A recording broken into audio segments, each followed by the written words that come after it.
Chapter 401. The non-mainstream girl brother. Dad saved. I found the elixir. Give it to him now. Fatty Lai was beyond excited, the fat on his body jiggling as he spoke with a cigar box in his hands. Changyi, what do you mean saved? What elixir did you find? Chang Tian frowned. You didn't run into some scammer who gave you a pill of strength, did you? It's not a strength pill, nor a scammer. Fatty Lai shook his head. It's really something good. Brother, go get some warm water. I'll give it to Dad. Nonsense. What if Dad dies from it? Why are you bringing everything here? Chang Tian humphed coldly as he reached for the thing in Changyi's hands. The doctor saw that it was a quarrel between the two brothers and didn't want to get involved. He turned to leave, but Chang Tian didn't seem to have any intention of letting him go. He pointed at him. The doctor is here. Ask him if that strength pill can be eaten as he pleases. Aye. The doctor was sweating profusely, not knowing how to answer Chang Tian's question. How could he just say something like that? Sure, the strength pill couldn't be eaten, but what if Fatty Lai managed to get some special medicine from a famous doctor? It was a difficult situation for him to handle. If he said no, and the medicine was proven to be effective, wouldn't he have to bear the responsibility? If he said yes, what if someone died from it? The doctor hesitated for a long time before replying. Everything has its risks, and not all elixirs are scammers. There are good ones as well. The ambiguity of not offending either side pissed Chang Tian off. Damn it, I gave you a red packet for nothing. All right, you can leave now. There's nothing for you to do here. Chang Tian waved his hand, shooing the doctor out. The doctor felt as if he'd been pardoned, and quickly left the room.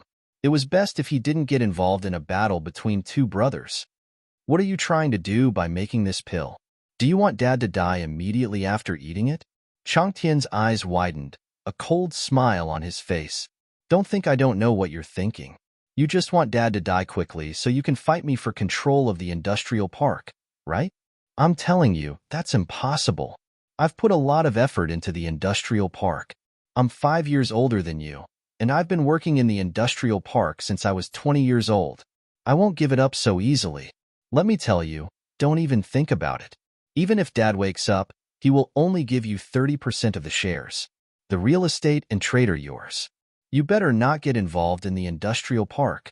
I want Dad to die. Humph. Don't force me to say some things. I heard the conversation between you and the doctor from the door. Don't you want Dad to write you a will when he wakes up? Fatty Lai smiled coldly.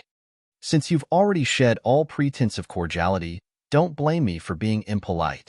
I'll say it here. I'm giving Dad this pill because I want him to recover. As for that industrial park of yours, I'm not going to get involved.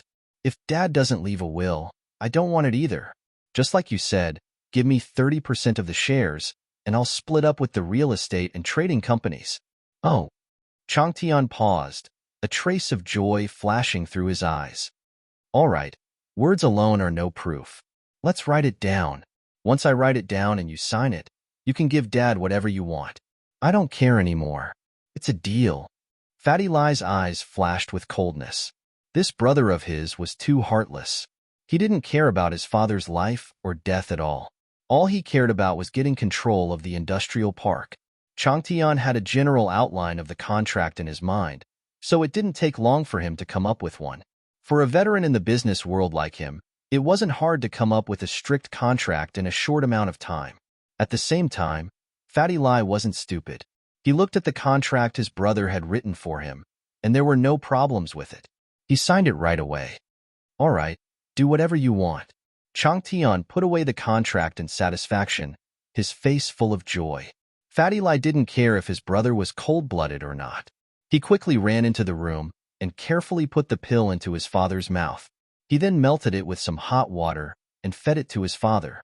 Chang Tian stood on the side, recording the scene with his phone. He smiled coldly in his heart.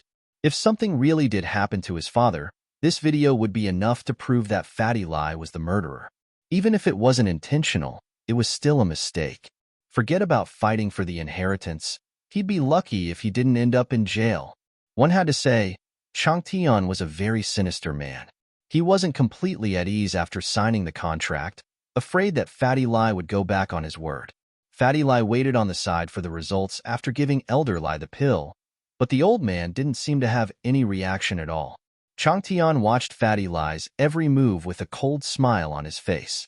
What kind of **T pill from God knows where could wake someone up? What kind of joke was this? Chang Tian didn't believe that such a stupid thing existed in this world. Ever since the old man had fallen unconscious, who knew how much money they'd spent to no avail? Naturally, Chang Tian didn't think that a miracle would happen. If you want to stay here, then stay here. I'm leaving. Lai Changtian had already gotten the result he wanted. It didn't matter if the old man woke up or not. If he was right, this pill would only bring harm to the old man. Who knew? The old man's wails would be heard the next day. Monday, Songshan's first school's entrance. A group of people stood in a neat formation, with Pinliang and Zhou Ruoming among them. From the looks of it, they were welcoming someone. But what kind of person could make Pinliang and Zhou Ruoming line up to welcome? If one looked closely, they'd realize that other than Pinliang and Zhou Ruoming, the rest of the people in the group were all troublemakers in the school. They weren't as famous as the Big Four, but they were still famous people. For example, the 12th grade gangster Kong Xiaobo had run into last time. Udafa was standing in the group as well. An Audi TT slowly stopped in front of the school. The driver was a young girl with a pair of sunglasses on her delicate face. Her hair was combed to the side, and it was a very non-mainstream style. Welcome back to school, Feng Sis. Other than Pinliang and Zhou Ruoming, the other students greeted and bowed when they saw the girl in the Audi. Chapter 402. The Last of the Big Four. It's the invincible beauty of the universe, Big Sis Xiao Xiao. The group sweated, but they repeated it anyway. Lil Sis Xiao Xiao is back. Zhou Ruoming and Pinliang didn't really want to welcome Xiao Xiao, but they had no choice. They had to come. Xiao Xiao had only been in middle school for a month or so, but her name had spread far and wide. Even Zhou Ruoming and Pinliang didn't dare mess with her. Otherwise, she wouldn't have become the fourth of the Big Four as a girl. The reason why she was the last of the Big Four wasn't because she wasn't strong. Quite the contrary, she was even fiercer than Pinliang and Zhou Ruoming. Drinking, racing, fighting, and using knives in the first year. This fierce girl was the last because she was the youngest. Fortunately, Xiao Xiao left soon after and became a legend in the school. Otherwise, Zhou Ruoming and Pinliang would have been crushed by her. Being suppressed by a little girl, where would their faces go? How could they endure this? It wasn't easy for the fierce girl to leave, and after a few years of freedom, Lin Yi came along and crushed them. But because of Lin Yi's existence, Zhou Ruoming and Pinliang didn't mind Xiao Xiao's return at all. They really wanted to see what would happen when the fierce girl fought with Master Lin. Would the phone girl castrate Lin Yi with one slash? Zhou Ruoming and Pinliang were looking forward to it. Why is it still you guys? Hasn't there been any strong characters in Songshan's first school these past few years? Xiao Xiao probed.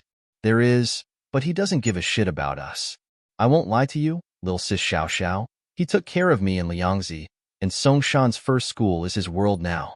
No one dares do anything to him, even his followers super strong. Zhou Ruoming didn't hesitate to belittle himself in order to make Lin Yi and Xiao Xiao fight, making Lin Yi sound so strong. I told him to come welcome Lil Sis Xiao Xiao, but he's busy hitting on girls and doesn't have time for us. Udafa and the others looked at Zhou Ruoming with disdain. This guy didn't even tell Lin Yi, he was just trying to drive a wedge between the two, but no one dared speak up for Lin Yi. They'd get on Lin Yi's good side, but they'd also offend Zhou Ruoming and Pinliang. Lin Yi. Xiao Xiao frowned and took out a small phone from her pocket, showing a picture to Zhou Ruoming. Is this the person? Sister Xiao Xiao, do you know him? Zhou Ruoming looked at Xiao Xiao's phone. The person in the photo was Lin Yi. He's here. Xiao Xiao nodded, satisfied. Looks like I was right to come. This was really a case of walking all over the place in search of iron shoes, only to find it by chance without even looking. Xiao Xiao had been searching for Meng Yao and Lin Yi and Songzhan like a net, but she couldn't find them. In the end, she accidentally showed her phone to a friend, and the friend recognized Meng Yao right away. It was the daughter of Pengzhan Industries chairman, studying in Songshan's first high. Xiao Xiao was speechless after hearing the answer. She was a transfer student from Songshan's first high, and she hadn't thought about going there before. She didn't expect to find them here. But it was no wonder, since Mingyao and Yushu didn't go to Songshan's first high. Pengzhan was afraid that Mingyao wouldn't know what was right and wrong, and that she'd become a spoiled little miss in his own school. So he sent her to a public middle school first, and then to Songshan's first high. And so, Xiao Xiao had never seen Mingyao or Yushu before, much less Lin Yi, who just transferred here not too long ago. After hearing Xiao Xiao's words, Ruoming and Pinliang were like two oppressed refugees who saw the light at the end of the tunnel. So Xiao Xiao was here to get even with Lin Yi? That was great. They couldn't do anything to Lin Yi, but Xiao Xiao could. Yeah, Lil Sis Xiao Xiao, do you have a grudge against him? Pinliang asked. A grudge? Xiao Xiao blinked. Did she really have a grudge against Lin Yi? It was as if the conflict from before wasn't a grudge at all. She was looking for Lin Yi because she wanted to race Lin Yi. After being looked down on by Lin Yi, she felt a little indignant, but still said, I guess so. Zhou Ruoming and Pinliang's faces lit up. With Xiao Xiao taking care of Lin Yi, they could just sit back and watch. Xiao Xiao locked the car and strutted into Songshan's first high, with Zhou Ruoming and Pinliang following closely behind her. Tell me about Lin Yi. Why don't you? He's hitting on girls? What girls? Xiao Xiao asked Zhou Ruoming and Pinliang as they walked. Xiao Xiao was a little confused. Wasn't Lin Yi Mingyao's bodyguard? How was he hitting on girls? Could it be that he was with Mingyao? He's really close with the commoner beauty of our school, Tang Yun. She didn't come from here in middle school. She only came here in high school, Pinliang said. She's Ming Bro's latest target, but Lin Yi beat her to it. Oh. Xiao Xiao blinked, not expecting Lin Yi to really come to school to hit on girls, and it was Zhou Ruoming's target too. She couldn't help but look at Zhou Ruoming to see what he had to say. Don't look at me like that. I can't beat him. Zhou Ruoming said hatefully. It was a little self-revealing, but he didn't want to hide it. The more he did, the more it showed Lin Yi's position as the king of the school. That was the only way Xiao Xiao could deal with him. Does anyone else in the school know about this? Xiao Xiao asked. There's probably no one who doesn't know about this. Announcing that Tang Yun is his woman in front of the dean. Lil Sis Xiao Xiao, this guy is even more powerful than you were back then. Pinliang said. The dean didn't dare say anything. Oh? What's his background? Xiao Xiao was curious. Even if Mingyao's father Pengzhan was a shareholder of the school, a bodyguard shouldn't be this cocky, right? Plus, if he was Mingyao's bodyguard, why would she let him hit on girls? And let everyone know about it? Could it be that his relationship with Mingyao was a secret? I don't know about his background, but I heard that he was a transfer student from a faraway village, but it doesn't seem like it. Pinliang shook his head. He'd be an idiot if he still thought that Lin Yi was some country bumpkin. All right, I understand. Xiao Xiao nodded. It seemed like she needed to change her plan. She'd wanted to act a little flirtatious with Lin Yi in front of Mingyao to give him some trouble, but that didn't seem to work now. Chapter 403. I'm here for Lin Yi. Xiao Xiao came looking for Lin Yi just to get back at him. How could a bodyguard be this strong? She just wanted to race with him, but he didn't even care and pushed her car to the side. This was a huge blow to the big sister's reputation. Jifeng jumped in shock when Xiao Xiao went to the dean's office to handle the registration. He'd received a call from Ding Bingong, saying that someone had arranged for a student to come in, but he didn't think that it would be Xiao Xiao. Jifeng knew Xiao Xiao's infamous name all too well when she just entered middle school. She'd broken the balls of a young master who'd been trying to take advantage of her, and not long after that, she'd stabbed a gangster who tried to rob her from outside the school, heavily injuring him. Although neither of those things were Xiao Xiao's fault, and it wasn't her doing it on purpose, it was still a big deal. If it weren't for Bingong saying that someone was protecting her, she'd probably have been expelled already. Fortunately, Xiao Xiao only stayed here for a couple of days before getting bored. She didn't have any opponents, so she transferred schools. But Xiao Xiao's name was already spread far and wide. Be it Zhou Ruoming or Zhong Pingliang, they were both violent young masters, but they weren't as violent as Xiao Xiao. A girl stabbing someone with a knife wasn't something that could be measured with common sense. Plus, this girl seemed to have some background. She hadn't been expelled after these two incidents, so who would dare mess with her? Jifeng felt like his head was about to explode. There was nothing he could do about this Xiao Xiao. She'd lost all her authority as a dean, and one Lin Yi was enough to make him suffer. Now this Xiao Xiao? Fortunately, Lin Yi didn't cause much trouble, only holding hands with girls in front of him. This Xiao Xiao, on the other hand, dared to stab people in front of him. Should he still be the dean? He might as well let Xiao Xiao be the dean. The students were more afraid of Xiao Xiao than they were of him. Xiao Xiao, welcome back, Jifeng said insincerely. The principal had already greeted her, so what else could a dean like him say? He could only go against his will and express his welcome. Mr. Wang, you don't seem to welcome me very much, do you? Xiao Xiao grinned at Jifeng. How can that be? Wang Jifeng smiled bitterly. He was a failure as the academic affairs dean. Hee, don't worry, Mr. Wang, I'm here to look for someone. I won't cause you any trouble. Xiao Xiao saw the bitter look on Jifeng's face and reassured him. Oh, looking for someone. Okay, which class do you want to go to? Wang Jifeng breathed a sigh of relief.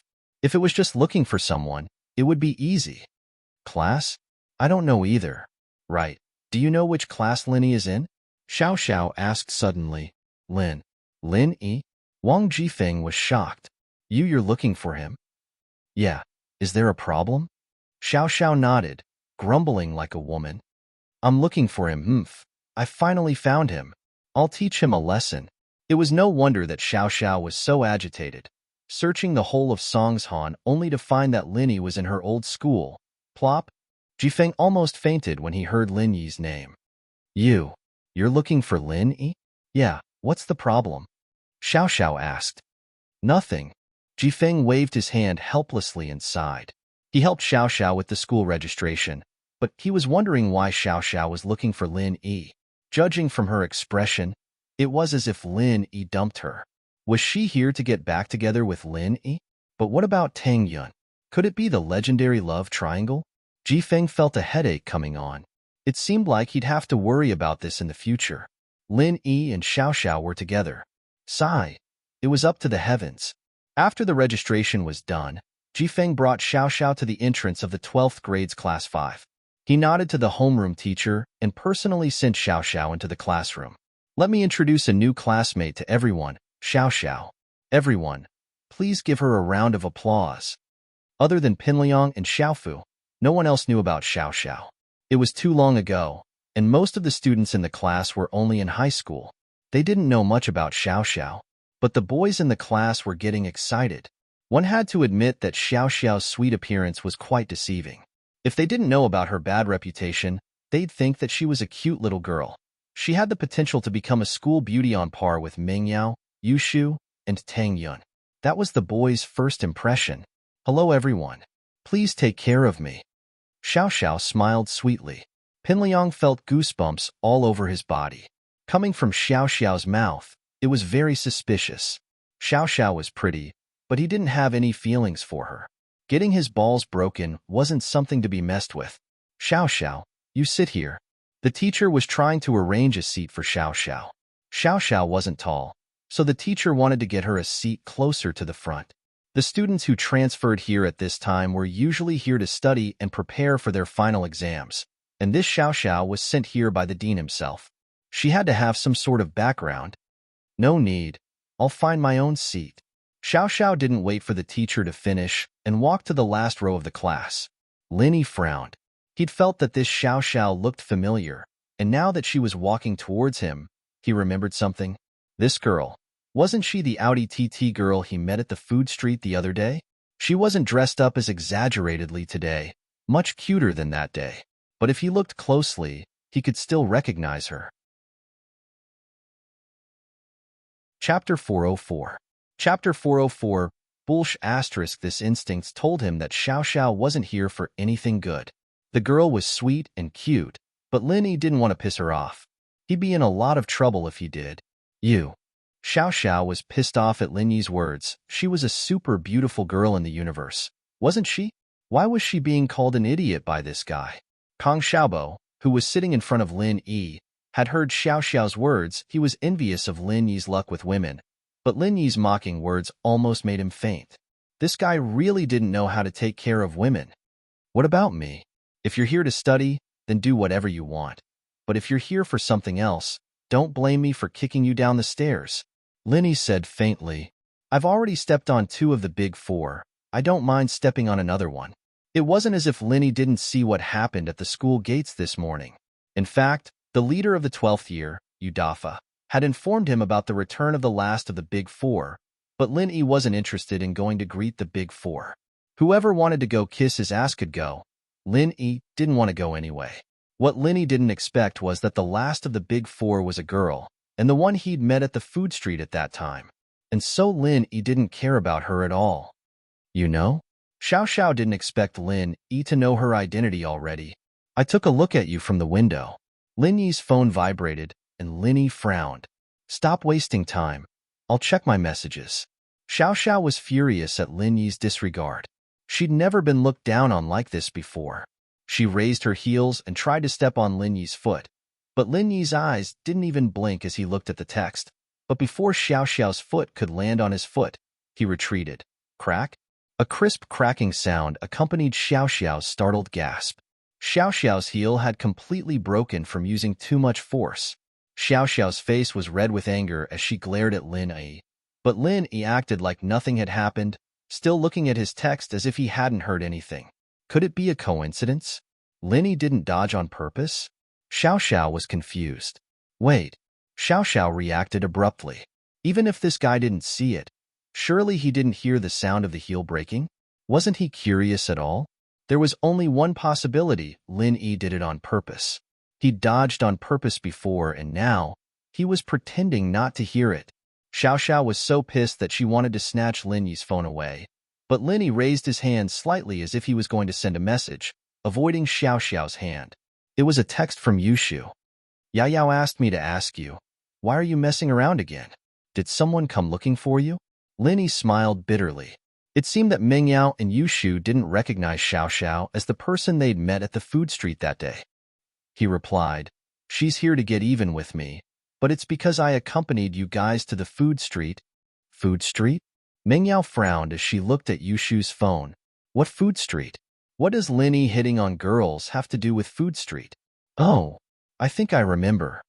Yushu slapped her forehead in realization. Yao Yao, do you remember when there was a delinquent girl blocking our car at the food street, and Shield Bro pushed their car out of the way? You're talking about the Audi TT? Meng Yao tried her best to recall it. It seemed like it was the same Xiao Xiao today, just dressed differently.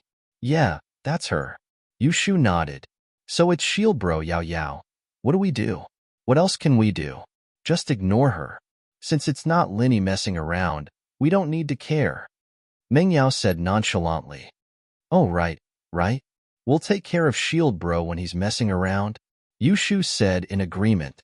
Messing around has nothing to do with us. It's not like he's your boyfriend. What's the rush? Meng Yao glared at Yushu. Oh, it depends on Yao Yao if he's my boyfriend or not. Yushu stuck her tongue out. What the hell are you talking about? Meng Yao raged.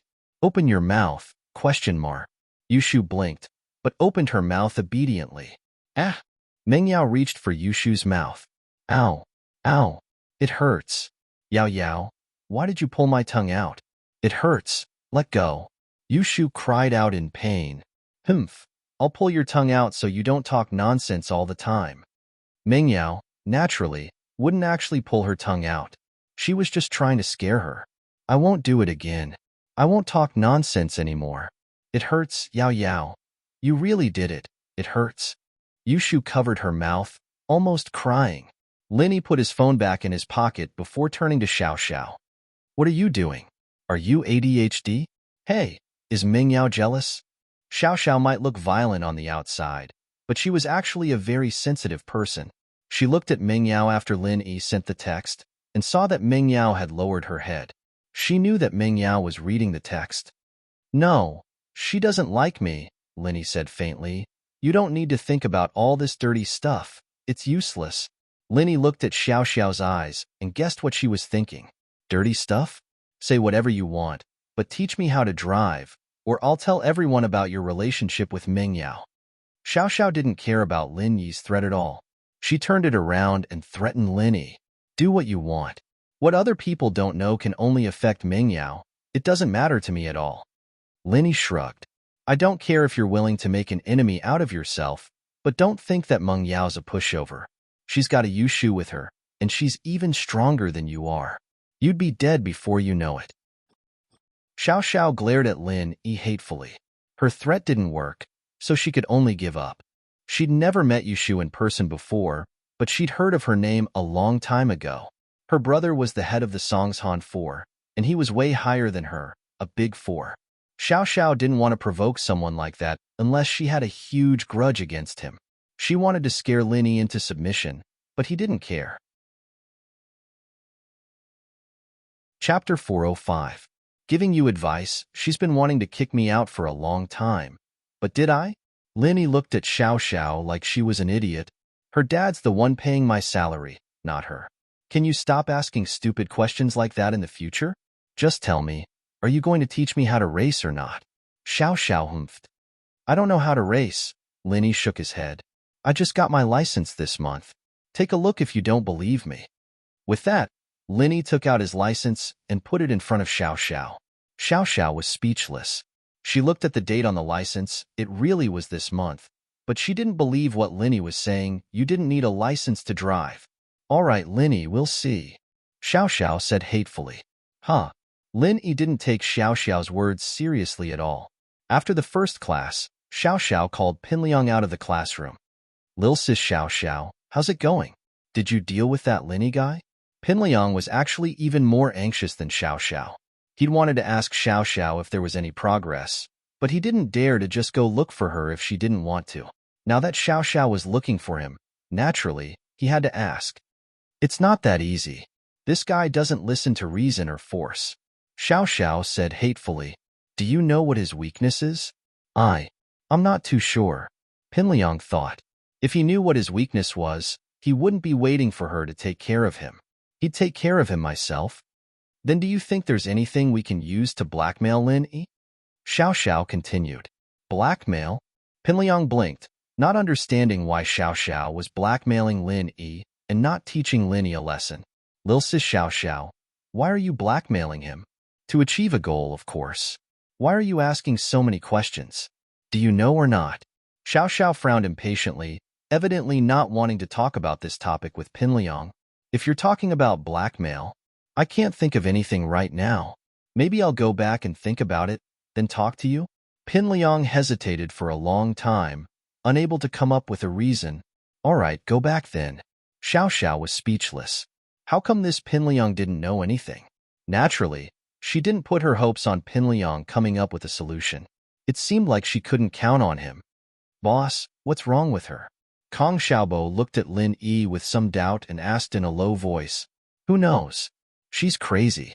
I met her once at the food street. She used her car to block my car. I pushed her away, and she asked me to teach her how to race. Lin Yi explained, feeling speechless. I see, but boss, you're quite lucky with women. Kong Xiaobo said enviously. Why aren't there any beautiful girls looking for me? You want me to tell Fawn, don't you? Lin Yi asked with a smile. Don't tell her. I'm just fantasizing. Kong Xiaobo quickly shook his head. Right, boss? Why didn't you ask me if my parents said anything about Fawn after I went back yesterday? If you'd told them about the company first, they might have stopped asking about Fawn, and if you hadn't, you wouldn't have been able to separate from Fawn under the circumstances yesterday. So there's no point in telling them. Lin Yi analyzed with a smile. Boss, you're the boss. You hit the nail on the head. I told them about the company yesterday, and they really didn't care about me and Fawn anymore. Kong Xiaobo nodded, a little excited. But boss, I spent the whole night reading business management books, and I'm still confused. There's a lot of technical terms I don't understand. If you could learn everything in one night, then the world would be full of entrepreneurs. Lin Yi shook his head. You have to do things step by step. You can't get fat in one bite. That's true. I was too impatient. Kong Xiaobo agreed. The main problem now is getting into college. It'd be best if Fan goes to the same school as you. I wonder how she's doing. Lin Yi suggested. I haven't asked about that. How about this? I'll text her later and ask her what she thinks, Kong Xiaobo said. As the two were talking, Xiao Xiao walked in, and Kong Xiaobo gave Lin Yi an ambiguous smile before turning his head away. Xiao Xiao went back to class. thinking about how she could teach Linny a lesson and get him to teach her how to drive, but she couldn't think of anything at the moment. All she could do was stop messing with Linny and stay in a cold war with Lin E. She ignored Lin E, and Lin E, naturally, wouldn't talk to her either. He was happy to be at peace. Xiao Xiao was thinking about what she could use to blackmail Lin E. Her plan to use Meng Yao and Lin Yi's relationship as a bargaining chip had failed. She could tell that Lin Yi really didn't care, so she had to think of something else. Her phone vibrated in her pocket as she thought about it. She took it out and was surprised to see that it was a text from Pin Liang. Lil Sis Xiao Xiao, I discussed it with Gao Xiaofu. If you want to blackmail Lin Yi, you can go to the bathroom and take a few pictures of him. Is that okay? Xiao Xiao's eyes lit up after reading the text. This was a good idea. All right, go ahead. Lin Yi smiled. Okay, go ahead. Me? Pin Liang didn't know whether to laugh or cry as he looked at the text in his hand. Would I let you go if I dared to do that? If I went to the bathroom and took pictures of Lin Yi, wouldn't Lin Yi beat me to death? I don't dare. I'm scared of getting beaten up, but I can keep a lookout for you. Pin Liang replied like a gangster, making Xiao Xiao grit her teeth. It seemed like she'd have to do it herself. If Lin Yi didn't give in, she'd threaten him and send his pictures to Meng Yao and Yu Shu, as well as that commoner beauty. Let's see how embarrassed he'd be then. Men were thick-skinned in certain situations, but Xiao Xiao didn't believe that Lin Yi would be shameless enough to let girls see him pee. Yes, it's decided. Xiao Xiao swung her fist in the air as she made up her mind. The class passed, and Lin Yi didn't go to the bathroom. Xiao Xiao, who'd prepared herself, was a little troubled. Another class passed, and Lin Yi still didn't go to the bathroom. Xiao Xiao was even more troubled. Lin Yi, why aren't you drinking water? Why would I drink water? Plus, what does it have to do with you whether I drink water or not? Aren't you being too nosy? Lin Yi looked at Xiao Xiao, annoyed. Chapter 406. You're the one who's sick. Oh. But Lin Yi didn't believe that Xiao Xiao would be so nice as to remind him to drink water when it was hot. Plus, couldn't he drink water himself if it was hot? Did he need someone to remind him? Xiao Xiao's words did make Lin Yi a little thirsty.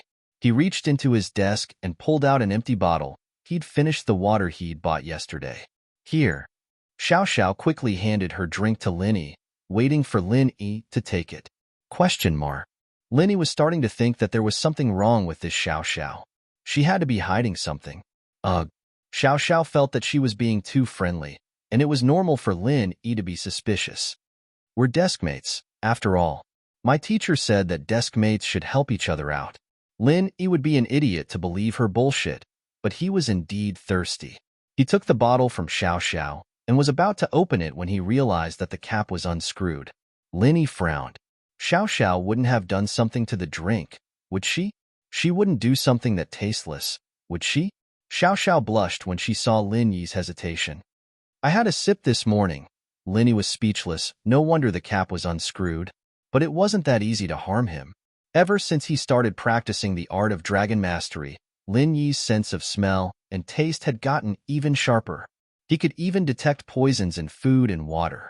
Are you sick? Hepatitis B or AIDS? Lin Yi asked as he took Xiao Xiao's drink. Xiao Xiao was so pissed off that her organs almost exploded. She had hepatitis B and AIDS? What kind of joke was that? She was a pretty girl, wasn't she? If someone else were to drink the water he'd taken a sip from, they'd probably go crazy fighting for it. And this Lin Yi was being so picky? Ask some strange questions? Of course, this was under the assumption that people didn't know Xiao Xiao's personality. If they did, they wouldn't even dare drink her water. Wouldn't that be suicidal? You're the one who's sick. Xiao Xiao exploded. Illiterate. Haven't you read the science reports? Even if there are hepatitis B and AIDS, they can't spread like this. Oh. Lin Yi smiled faintly. He didn't expect this chick to know so much. He opened the bottle and secretly tasted it with his tongue. When he found that there was no difference, he swallowed it. He drank half of it and stuffed the remaining half directly into the desk. I've drunk it. You don't want it anymore? Give me the rest. Xiao Xiao wasn't planning on drinking anything that Lin Yi had drunk from. How could she keep drinking something that had been drunk from another boy? However, Lin Yi's words made her very indignant. He had clearly drunk her drink, yet he was still so arrogant and took the rest as his own. Wasn't this too shameless? No, I'm thirsty. Xiao Xiao wasn't going to let Linny have his way. She grabbed the bottle from his desk and twisted the cap open, chugging the rest of the bottle down her throat before glaring at Linny, panting. She almost choked to death. Linny didn't know what to say. He didn't really know what to do with this rebellious girl, but he didn't want to argue with her. If she wanted to drink it, then drink it. As long as she didn't cry and puke like the miss. Xiao Xiao didn't think much of it when she drank it, but she regretted it after. How could she drink something that Linny had drunk from? Her first kiss. Just you wait. I'll show you when you need to pee. Xiao Xiao was different from the Mississippi. She didn't like it, but she wouldn't dwell on it. She was just a little annoyed. He tossed the empty bottle into the trash can at the corner of the classroom, only for it to land on Pinliang's head with a loud bang. Ah! Pinliang screamed as he stood up, gritting his teeth. Motherfucker, who was it? Who threw it? Do you want to die? Do you want to die? Pinliang was forced to switch seats by Lin Yi, and he sat in the right corner of the classroom. The trash can was not far behind him. There were always lazy students who didn't want to get up to throw the trash, so they just threw it high up in the air. But now that Pinliang sat there, no one dared to throw it. It wouldn't be a joke if they hit the third of the big four. Lin Yi threw it. Xiao Xiao rolled her eyes as she pointed at Lin Yi. She wanted to cause a conflict between Lin Yi and Pinliang, causing some trouble for Lin Yi. If she admitted that she threw it, Pinliang would probably just sit back down and swallow his grievance. Wah! Pinliang paused, the anger on his face frozen. He felt a little awkward. She wanted him to cause trouble for Lin Yi? He didn't dare do that. Someone as strong as Heibao Bro was crippled by Lin Yi, and his only hope was Zhang Naipeo. Before Naipeo came back, he wouldn't start a conflict with Lin Yi. Pinliang put away his anger and said awkwardly, "It's fine." His anticlimactic performance was a little embarrassing, but it was better than getting beaten up. He'd been beaten up by Lin Yi a couple of times already, and he'd lost face in front of his classmates. One more time wouldn't make much of a difference. I didn't throw it. If it were me, I wouldn't have thrown an empty bottle. Your head would have burst open a long time ago. Lin Yi said faintly. Huh. Pinliang paused. Lin Yi's words were arrogant, but Pinliang didn't doubt the veracity of Lin Yi's words at all. Lin Yi had no reason to lie to him. There were many situations where Lin Yi didn't have a reason to teach him a lesson. He could have just sent him flying with his chair. So, if Lin Yi said it wasn't him, then it definitely wasn't him. As long as it wasn't Lin Yi, what was there for Pinliang to be afraid of? His anger flared up again. Who? Who is it? Come out now, or you'll be dead if I find out. Pinliang's behavior made everyone in the class look down on him. He'd lost his temper when he heard that it was Lin Yi, but now that Lin Yi said it wasn't him, he was starting to get angry again. But even so, the students didn't dare say anything. After all, Pinliang didn't dare do anything to Lin Yi, but that didn't mean he wouldn't do the same to other people. Yao Yao, who threw the bottle just now? Did you throw it? Yushu spoke up at that moment, but she purposely raised her voice so that Pinliang could hear her. Chapter 407.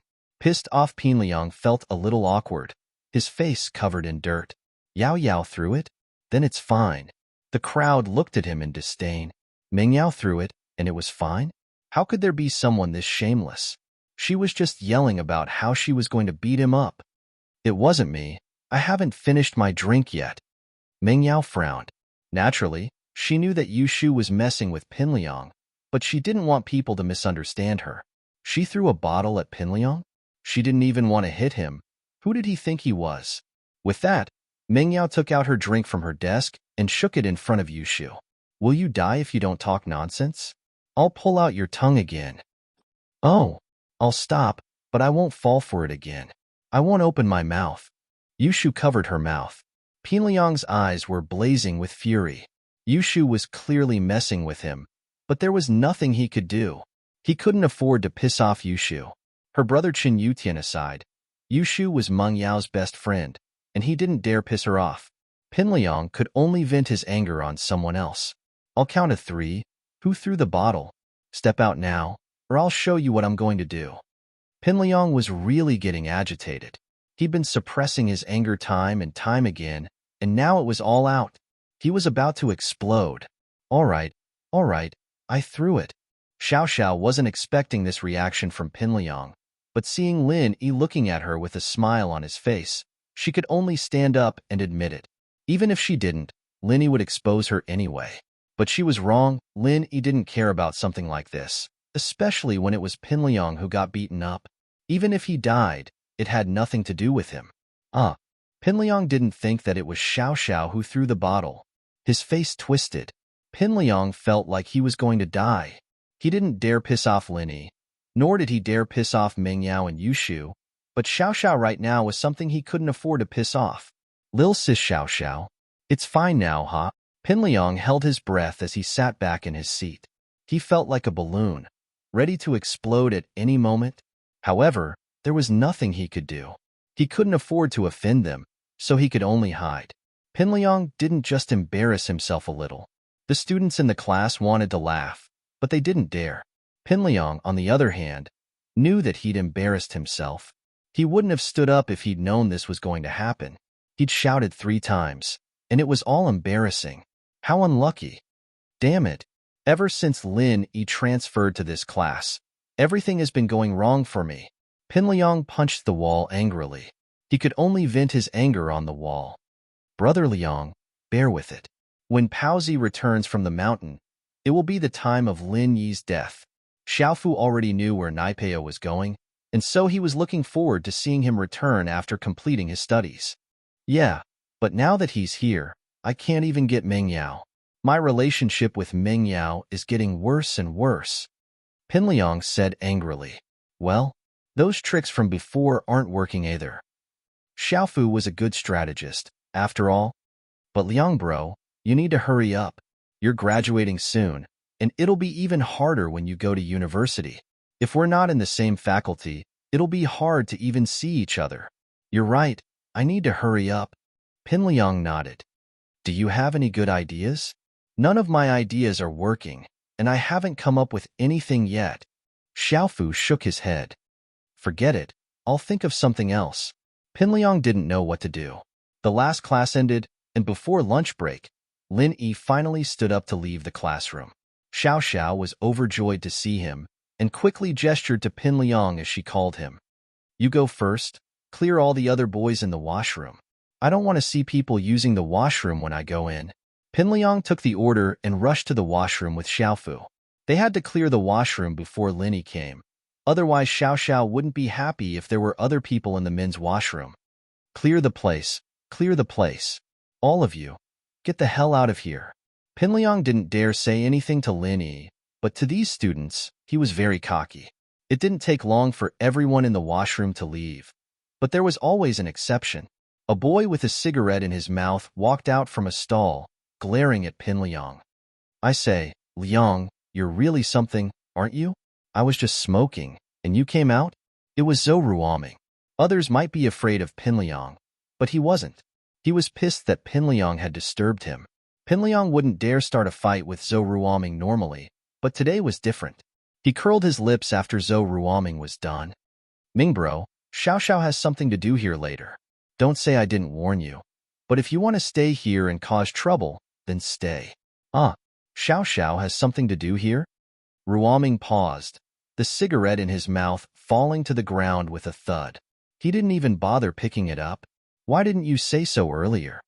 With that, she ran out of the bathroom, not bothering to talk to Pinliang anymore. Pinliang smiled as he watched Zhou Ruoming run away. It didn't take long for the washroom to become empty. Pinliang and Xiaofu stood at the entrance, one on the left and the other on the right.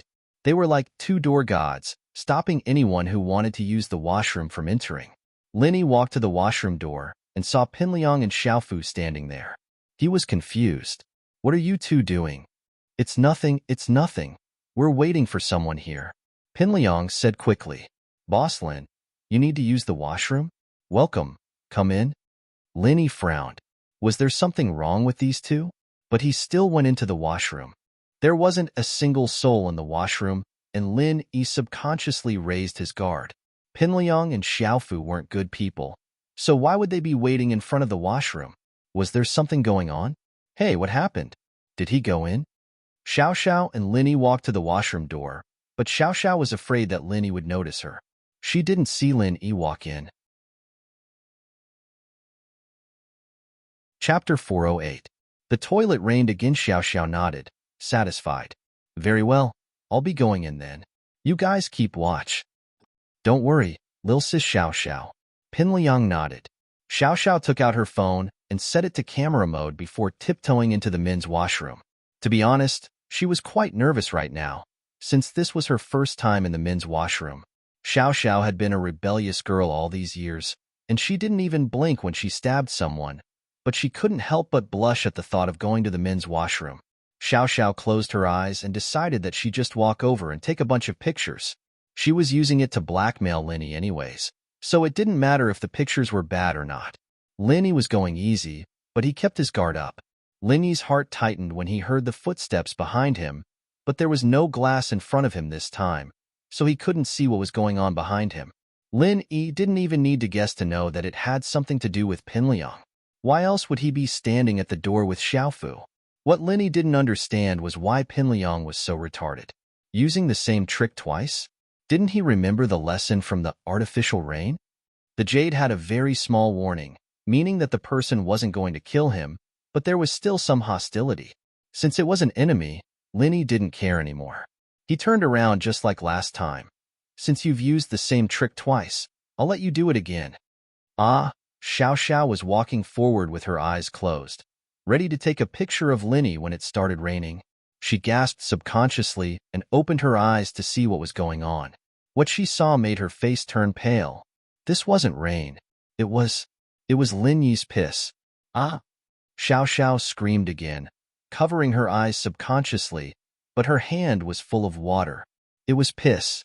Xiao Xiao was furious and disgusted. Linny, I'll kill you. After saying that, she couldn't be bothered to pat Linny anymore. She covered her face and hurriedly ran out of the restroom. Pinliang and Xiaofu, on the other hand, had been paying attention to what was going on inside the washroom. When Linny used the same trick, Pinliang knew that this was bad. As expected, Xiao Xiao was drenched in water. She was probably going crazy now, wasn't she? Xiao Xiao stood by the faucet outside the washroom, furiously washing her hair and face with the water. Her body was covered in urine, but there was nothing she could do. She couldn't wash her clothes too, could she? That would be transparent. After washing her hair and face, Xiao Xiao went downstairs. She needed to go buy some clothes and find a hotel to take a shower. She was about to explode. Pinliang and Xiaofu didn't know what to say as they listened to the Audi TT's engine roar and watched as Xiao Xiao disappeared in her car like a puff of smoke. Xiao Xiao was probably going crazy from the anger this time. She'd better not vent her anger on the two of them later. You two, get in here. Lin Yi was scared out of his wits. He never would have thought that it would be Xiao Xiao who entered the washroom, but when he saw the phone in Xiao Xiao's hand, he could guess what was going on. No wonder this girl was so nice this morning, asking him if he was thirsty, even offering him a drink. She wanted to take a picture of him going to the washroom. Linny felt a little awkward about getting Xiao Xiao drenched in the rain. She wasn't Pinliang or Gao Xiaofu, after all. She was a girl, and while her motive wasn't pure, wasn't what he did a little too dirty to her? Whatever, he'd let her learn a lesson. Otherwise, she'd bother him all day. But Pinliang and Xiaofu were guarding the washroom door. Linny wasn't planning on letting them go so easily. It was obvious that Xiao Xiao was the main culprit, and these two were accomplices. Why else would they be guarding the door? Pinliang and Xiaofu looked at each other, a bitter smile on their faces. They thought that after Xiao Xiao took a picture of Lin Yi would focus all his attention on her and ignore the two door gods. But now that Xiao Xiao was gone, it was only the two of them left. Pinliang wanted to run, but he knew that as long as he was in Class 5, he wouldn't be able to escape. Linny would catch him sooner or later, and it was only a matter of time before he got beaten up. He might as well make it as soon as possible.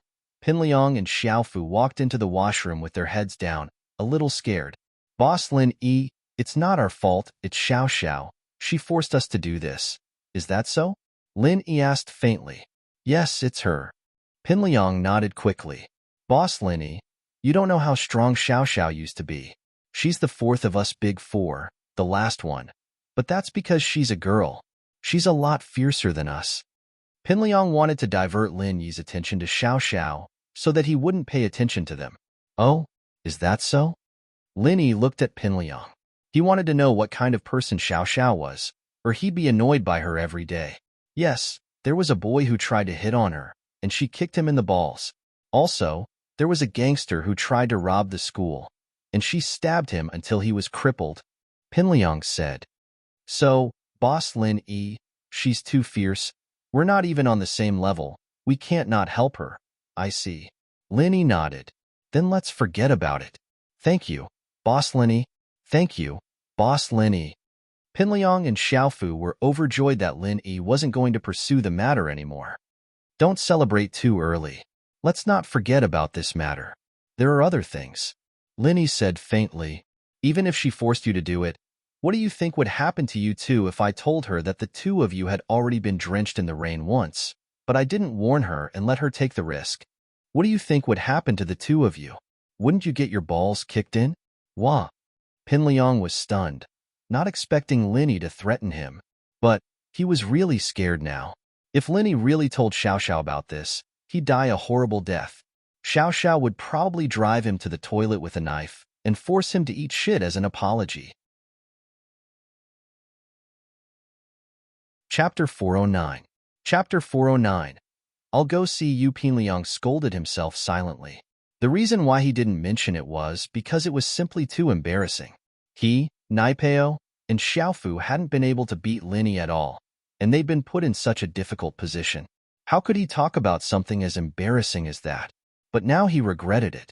If he'd known this would happen, he'd have warned Xiao Xiao even if it meant embarrassing himself. He was done for now. If Xiao Xiao found out the truth, the consequences would be dire. Boss Lin Yi, you wouldn't do this to us, would you? Pinliang begged, his face bitter. He'd rather get beaten up by Lin Yi. Two choices. 1. Kneel in the toilet for 10 minutes and leave, or I'll tell Xiao Xiao the truth. Lin Yi said, All right, I'll kneel.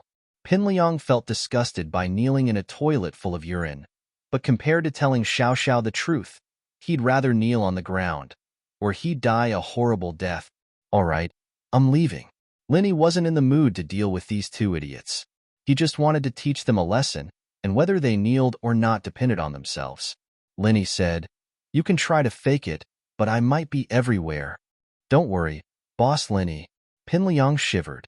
He'd wanted to wait for Lin Yi to leave before leaving, but Lin Yi's words scared the shit out of him.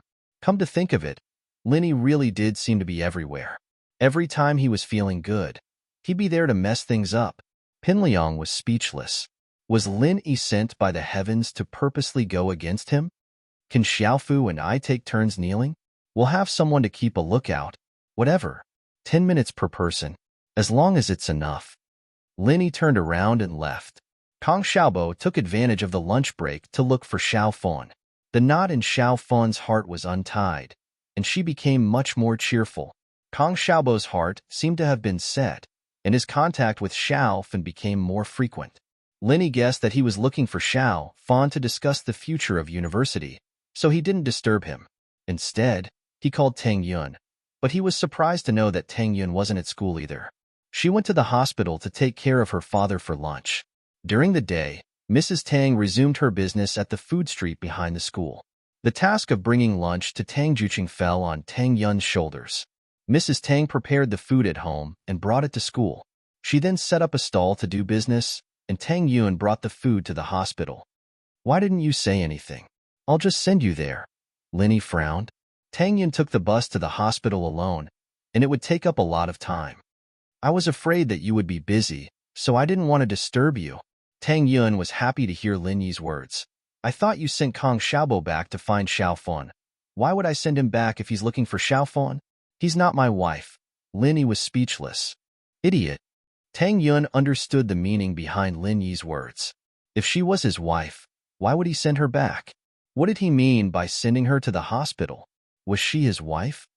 Haha, I'll go pick you up, and I'll check on Uncle Tang's condition. Lin Yi had nothing to do in school, and it would be troublesome when Xiao Xiao came back. It was better to leave now. Okay, I'll wait for you in the ward, Tang Yun said.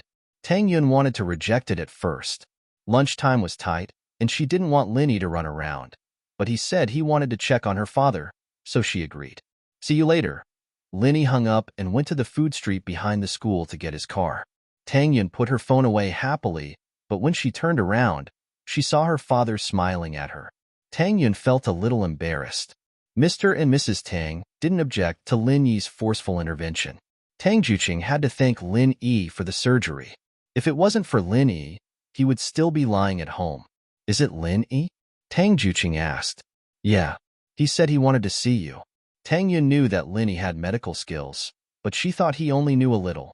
But after what happened yesterday, Fatty Lai kneeling on the ground and crying, Lu Tiany's flattery towards Lin Yi, and Xu Amin's respect towards Lin Yi, Tang Yun was completely shocked.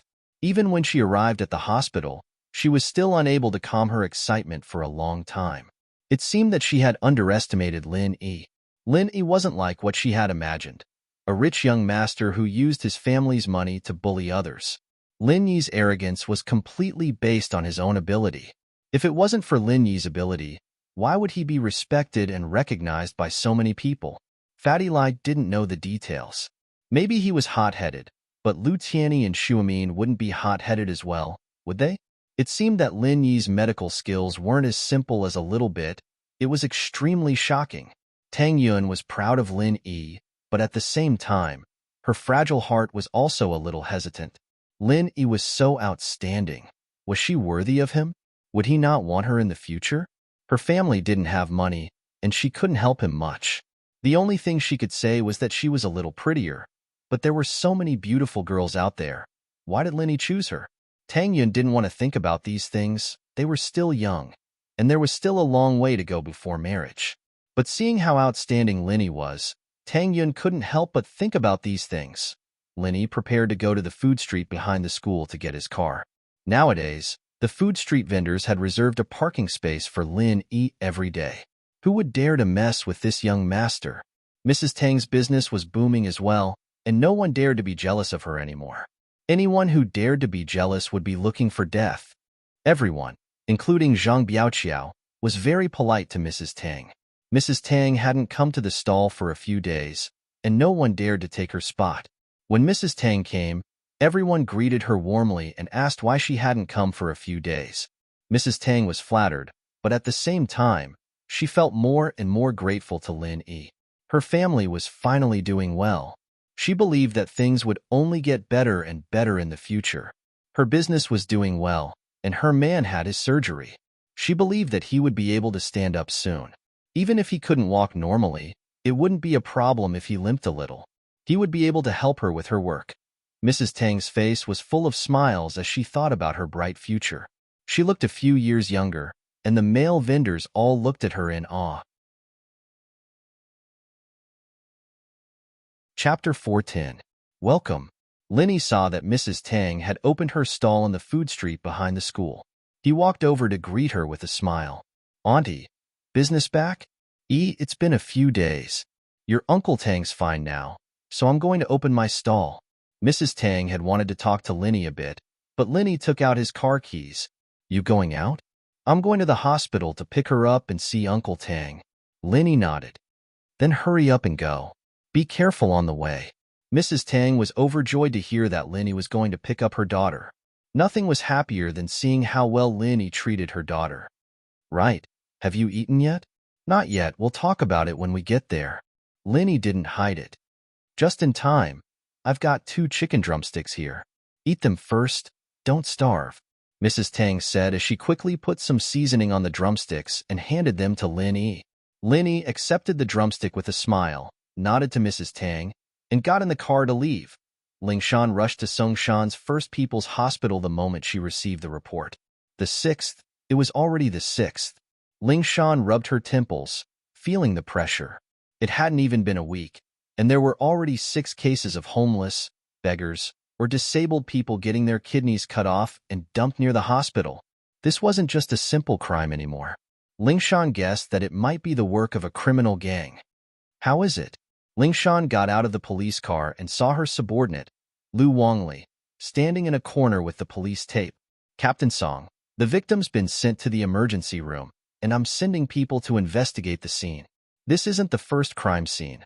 The victim's left kidney was cut off and dumped here. The time of the crime is estimated to be around 4 in the morning, and the victim was left here around 11 in the afternoon. There's too many cars going in and out of the hospital, and we haven't found any witnesses yet, Wang Li reported with a bitter smile.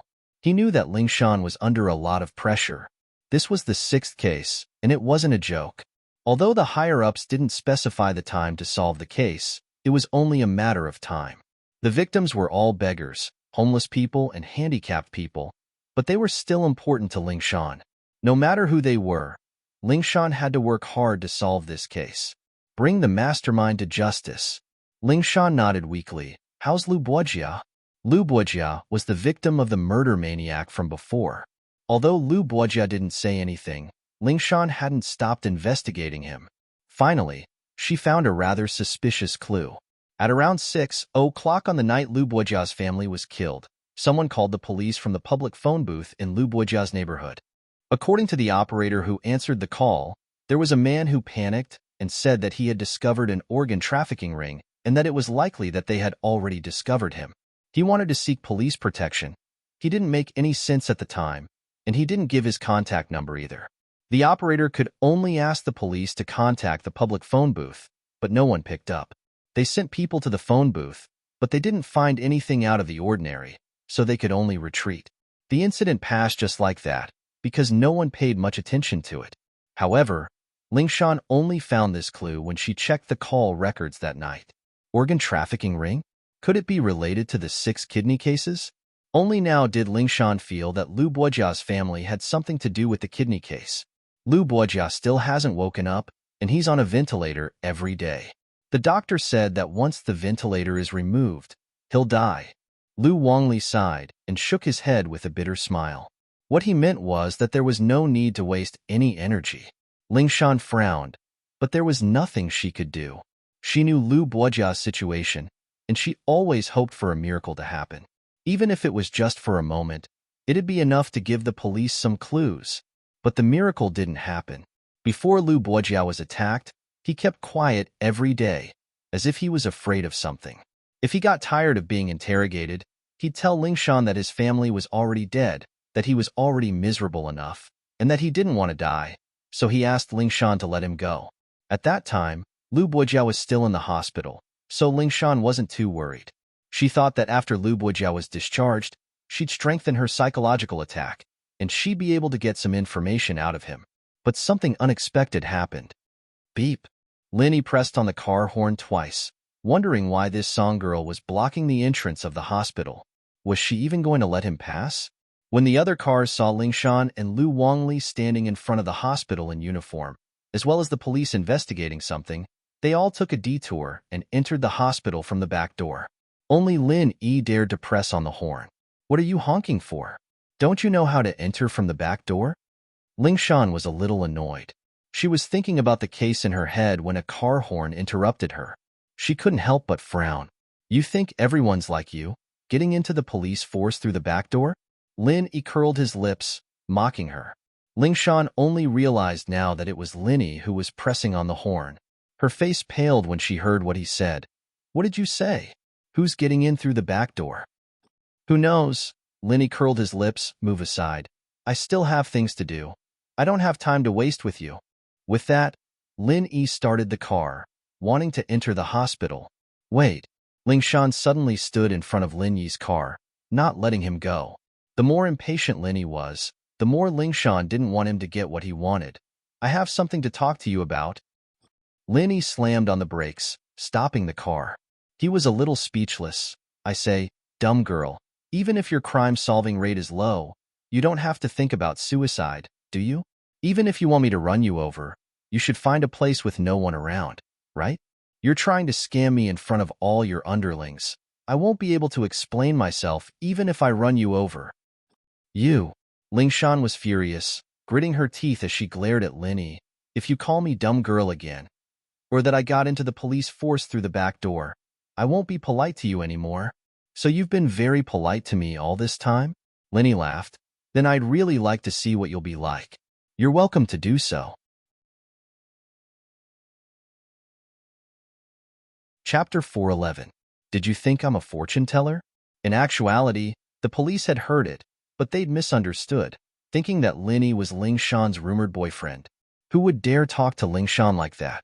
Ling Shan wouldn't let him live, would she? Linny, I need to talk to you about something serious. Ling Shan gritted her teeth as she pulled open Lin Yi's passenger door and got in. It didn't matter if Linny was lucky or lucky in the previous cases. He'd solve them anyway. Ling Shan just so happened to run into Linny, and since the guy was still so cocky, she'd use him again. Let's see if he can solve another case. Oh, what is it? Linny rolled his eyes. She was begging him to do something right after scolding him? This woman's brain structure was quite something. Don't come to me if it's serious. I'm pressed for time.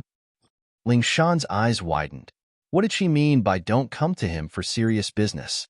Did she have to come to him for anything other than serious business? I'll give you a minute, speak. Linny parked the car in the hospital's parking lot, and someone came to collect the parking fee. Linny pointed at Ling Shan. This is our Captain Song. She's here for a case. The person who collected the parking fee knew that there was a case near the hospital, and so he took one look at Ling Shan's uniform before sticking a free sticker in front of Lin Yi's car window and leaving. Lin Yi didn't really care about the few kwai parking fee, but the problem was that this old woman had overcharged Lin Yi 5 kwai last time, saying that Lin Yi had parked for 2 hours when Lin Yi had parked for an hour. She'd even pointed at the time on the sticker and showed it to Lin Yi. Lin Yi knew that the woman must have written the time a little earlier when he parked, but he couldn't be bothered to argue with her. He paid the money and left. But the school only had a 1-hour lunch break, so how could he park for 2 hours? Ling Shan was here this time, and he'd be able to take advantage of her. Ling Shan didn't know what was going on, but seeing how Linny was using her to save 5 kwai on parking fees, she glared at Linny with disdain. There's been a lot of cases of beggars, homeless people, and disabled people getting their kidneys cut off and dumped in front of the hospital. Do you know about that? I think I heard it mentioned in the news. When Linny was driving in the morning, he seemed to have heard it mentioned on the radio, but he didn't pay attention to it. Linny rarely paid attention to things that had nothing to do with him. What do you think? Do you know who the murderer is? Ling Shan asked. Linny looked at Ling Shan oddly. I don't think you should be asking me that. Oh? Ling Shan blinked. Do you think I'm a fortune teller who can predict the future? Only a master can answer your question, Linny shrugged. All right, it's a waste of time talking to you. I'm leaving. Wait. Ling Shan pulled Linny back. Then how did you catch those bank robbers last time? How did I catch them last time? I told you. Linny was getting impatient, but Ling Shan wouldn't let him go if he didn't explain things clearly. He could only patiently explain. I can help you catch criminals, but you have to give me a range. I'll only help you when you're sure. Otherwise, I'll really become a god. Ling Shan thought about it. Linny was right. If he knew everything, then he'd really be a fortune teller. Then I'll look for you when I have something. Ling Shan didn't want to let Linny go. All right. Linny nodded and walked into the hospital. Ling Shan followed Lin Yi to the hospital. She wanted to check on Bojia's condition and asked the doctor if there was any hope for him to wake up. The police officers guarding Bojia's room all stood up and saluted when they saw Ling Shan. Captain Song. Ling Shan waved her hand. Is the doctor here? The doctor is in the office. Captain Song. Follow me? One of the officers said. Ling Shan nodded and followed the officer to the doctor's office. The officer introduced, This is Bojia's main doctor, Dr. Yang. Hello, Dr. Yang. I'm Ling Shan. Ling Shan politely shook hands with the doctor. Dr. Yang, how's Bojia's condition? Is there any chance of him waking up? I've tried my best, but there's no effect. Dr. Yang smiled apologetically. Captain Song, there's nothing else I can do. I can only maintain it for now. So you're saying that there's no chance for him to recover from our hospital? Ling Shan looked at the doctor, disappointed. Is there any hope if we transfer him to another hospital? Our Songshan's first hospital is the best hospital in Songshan. We can only transfer him to another hospital out of town, but I'm afraid the patient can't handle it. Dr. Yang shook his head. So there's really no hope? Ling Shan sighed. This Bojia would have caught the culprit if he'd told them the truth earlier. At that time, that psychopathic murderer might not even bother looking for him anymore. It's not that there's no hope. Dr. Yang hesitated. If you know Professor Guan Xuemin from Songshan's Medical University, you can try acupuncture. But he doesn't do it easily. Professor Guan Lingshan, naturally, had heard of this name. He was a famous Eastern doctor in Songshan, known as Miracle Dr. Guan. Huaijuan had a good relationship with him and had been treating him all this time. Lingshan wouldn't be so sure if it were someone else, but with Huaijuan's help, Professor Guan would definitely be able to make him do it. Lingshan felt relieved at the thought. Thank you, Dr. Yang. I think I have an idea. Haha, it's nothing. I'm just trying my best.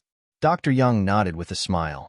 Lingshan dialed Huaijuan's number after leaving the doctor's office. Song, you're in trouble again? Huaijuan picked up the phone with a smile on his face. He'd been in a good mood lately. Not only had he been promoted, but most importantly, the number of times his injuries had flared up had decreased. It had been half a month now, from once a day to once a day. This was only the first stage of treatment, and the results were already so obvious. Linny said that he'd change his bandages and add acupuncture after a month. Just how powerful would that be? Huaijuan was looking forward to it. Young bro. Lingshan was a little embarrassed. Huaijuan had hit the nail on the head. I do have something to ask of you. Speak. What is it? Huaijuan had always treated Lingshan as his little sister, and so he took special care of her. Chapter 412. You still need to find Lin Yi. Who is it? Huaijuan asked. Guan Xuemin, Professor Guan. The one who's been treating you. Young bro. Lingshan called Huaijuan bro Young in private. It sounded more intimate. Oh, Elder Guan? Huaijuan blinked. If you're looking for him, then don't go looking for him. Go look for Lin Yi. Look for Lin Yi? Lingshan blinked as well. What for? If you look for Elder Guan, he'll recommend Lin Yi to you as well? Huaijuan smiled. Lingshan was still a little puzzled. Why was Huaijuan telling her to look for Lin Yi all the time? Was Lin Yi omnipotent? She'd asked him to help her catch the culprit, but he didn't know about it. Why would he have a solution for Lu Bojia? But Huaijuan must have his reasons for saying that. Lingshan didn't trust Lin Yi that much, but she trusted Huaijuan 100%. With that thought, she dialed up Lin Yi. Lin Yi pushed open Tang Juqing's door and walked in. The father and daughter were talking about something, and Tang Yun immediately shut her mouth when she saw Lin Yi. Her face reddened. You. Why didn't you knock? Tang Juqing was all smiles. Lil Yi, you're here. Come sit. Een, get your classmate some water and peel an apple. No need for that. Lin Yi waved his hand. We don't have much time for lunch. I'll go back with Tang Yun after checking on your injuries. All right, what should I do? Juqing was very happy. His daughter had told him about the miraculous scene yesterday, and he was both satisfied and panicking at the same time. He didn't know if Lin Yi would be interested in his daughter. It's fine, Uncle Tang. You can just lie on your side. Lin Yi walked over with a smile and took out a box of silver needles from his pocket. It was the one he used to perform acupuncture on Lu Zhenhu, and he'd kept it with him ever since. Okay. Tang Juqing quickly cooperated with Lin Yi and turned his body sideways. Lin Yi seemed to be casually poking a needle into Tang Juqing's waist, making Tang Yin jump in fright. She patted her chest in relief when she saw that her father didn't seem to be affected by it. Do you feel anything? Lin Yi asked. No. Tang Juqing shook his head slightly. Lin Yi frowned and began to turn the needle handle in his hand. Then he asked, Do you feel anything now? No. Tang Juqing shook his head again. Lin Yi's expression froze slightly. Juqing didn't see it, but Tang Yun did. She couldn't help but feel nervous, but she didn't dare to ask. She was afraid that her father's happy mood would fall to the bottom again. How do you feel here? Lin Yi changed the position of the needle. A little, numb. Tang Juqing responded this time. My waist feels itchy. It's all right. It's not a big problem. Lin Yi smiled. Is that so? That's good. Juqing was overjoyed to hear Lin Yi's words. His daughter had told him a lot about how amazing Lin Yi was before Lin Yi came. And now that he saw Lin Yi's amazing acupuncture skills, he was even more impressed. Uncle Tang, forgive me for being blunt. Your left leg is fine, but there's something wrong with your right leg. Linny didn't hide it. He didn't need to hide it anymore. He'd find out after a few days. Ah, only one leg. Isn't that a cripple? Tangine said subconsciously, startled. She realized that it wasn't the right thing to say. Her father would be upset if she said that in front of him. Oh, only one leg can move? That's not bad. It's much better than lying on the bed and not being able to do anything. She can even help her mom. Juching didn't think too much about it. It was only a short moment of shock before he recovered his happiness. It was fine as long as he was stronger than he was now. What was the point of asking so much? It's good that you have this mentality, Uncle Tang. Linny thought that he'd have to comfort Juching, but he didn't expect him to be so open-minded. It saved him a lot of words. But don't be discouraged, Uncle Tang. I'll give you acupuncture a few times when you're fully recovered. Then, I'll bring the herbs from my hometown. You can get rid of your crutches then. Really? Tang Yin had already accepted reality helplessly, but her eyes widened when she heard that Linny had a way. There's a way? Uncle Tang's situation is similar to Fawn's, so of course there's a way. Linny smiled. So Uncle Tang doesn't have to worry about it. It's just a neurological problem. That's good, that's good.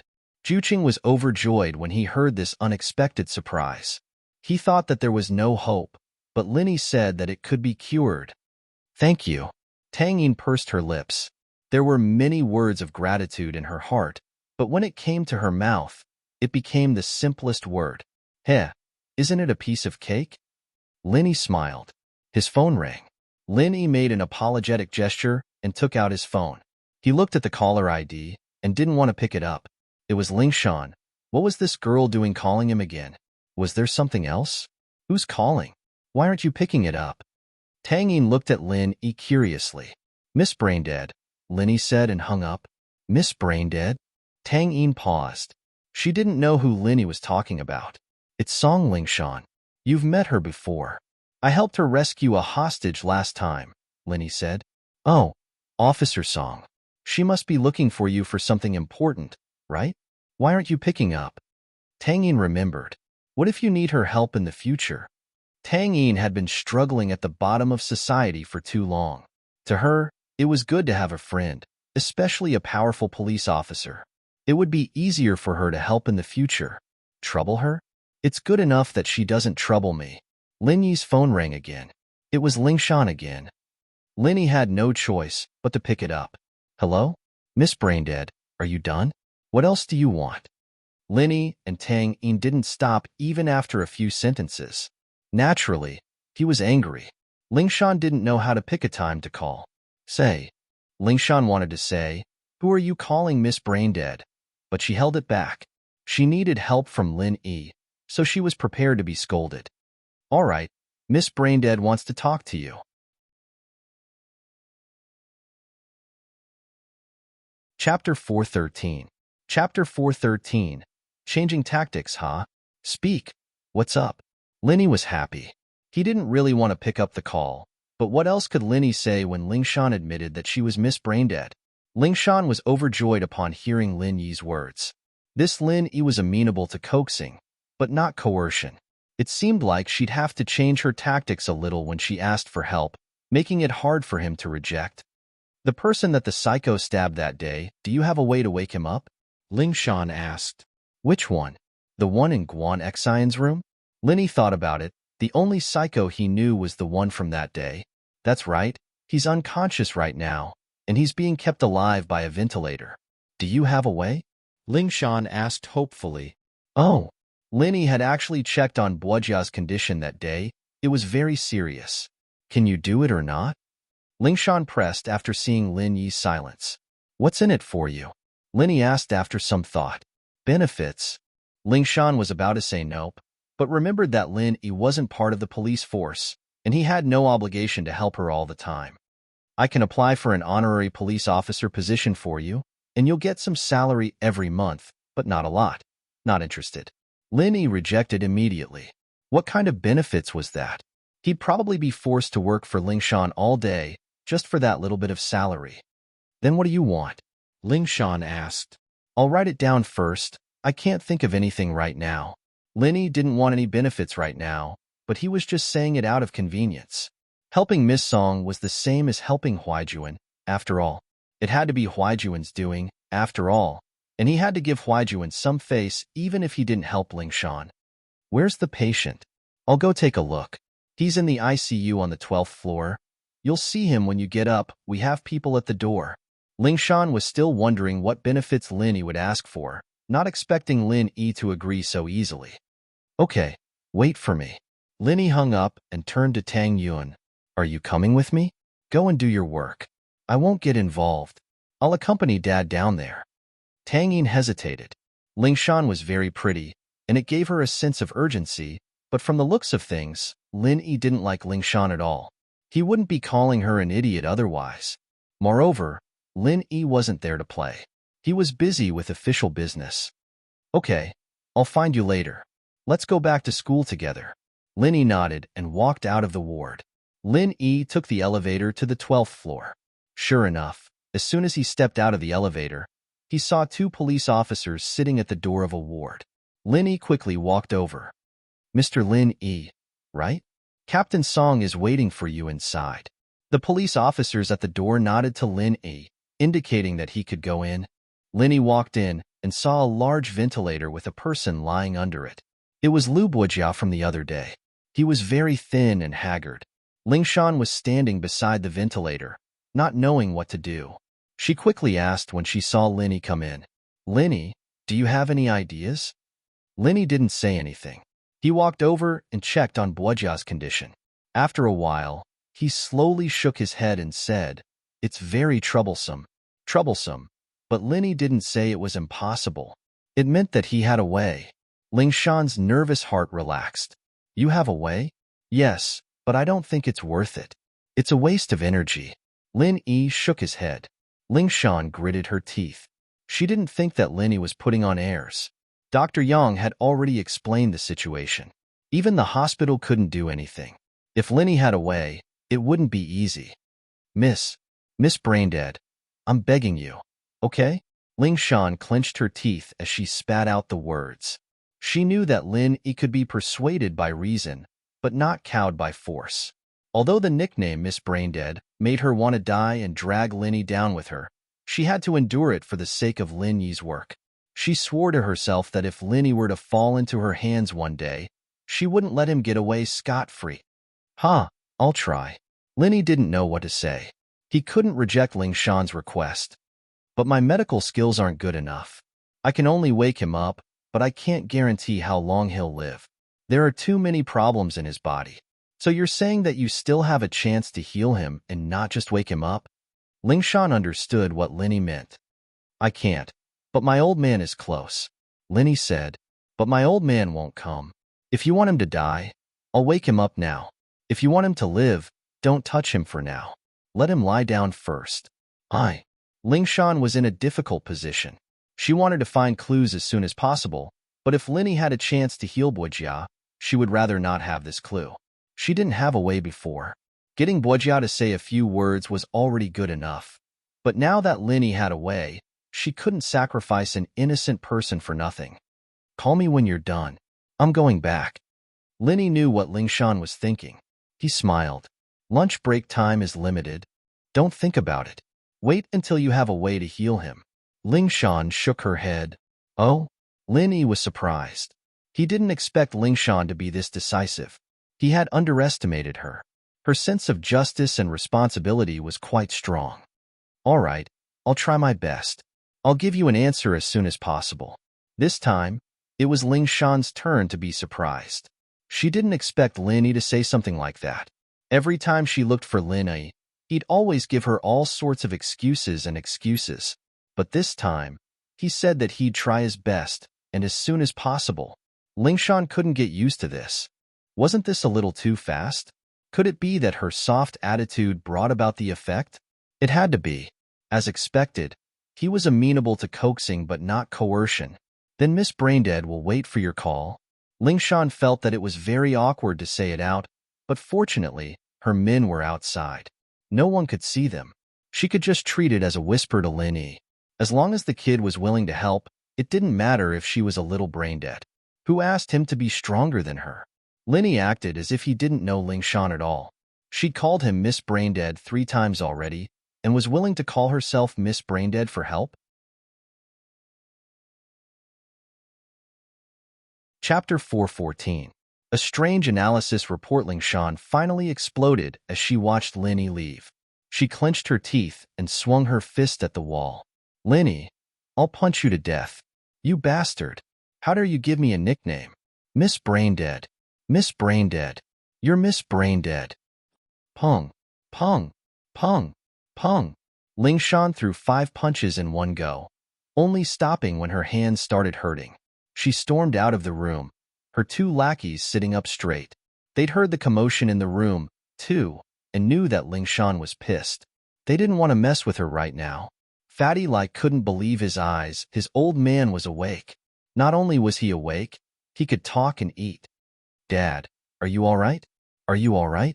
Fatty Lai was so excited that he almost fainted. I'll go get the doctor. Wait for me. Fatty Lai dashed out of the room and shouted, Doctor? Where's the doctor? Someone come. What's wrong? What's wrong? The doctor thought that something had happened in the room and rushed over. But when he entered the room, he realized that Fatty Lai's father was awake.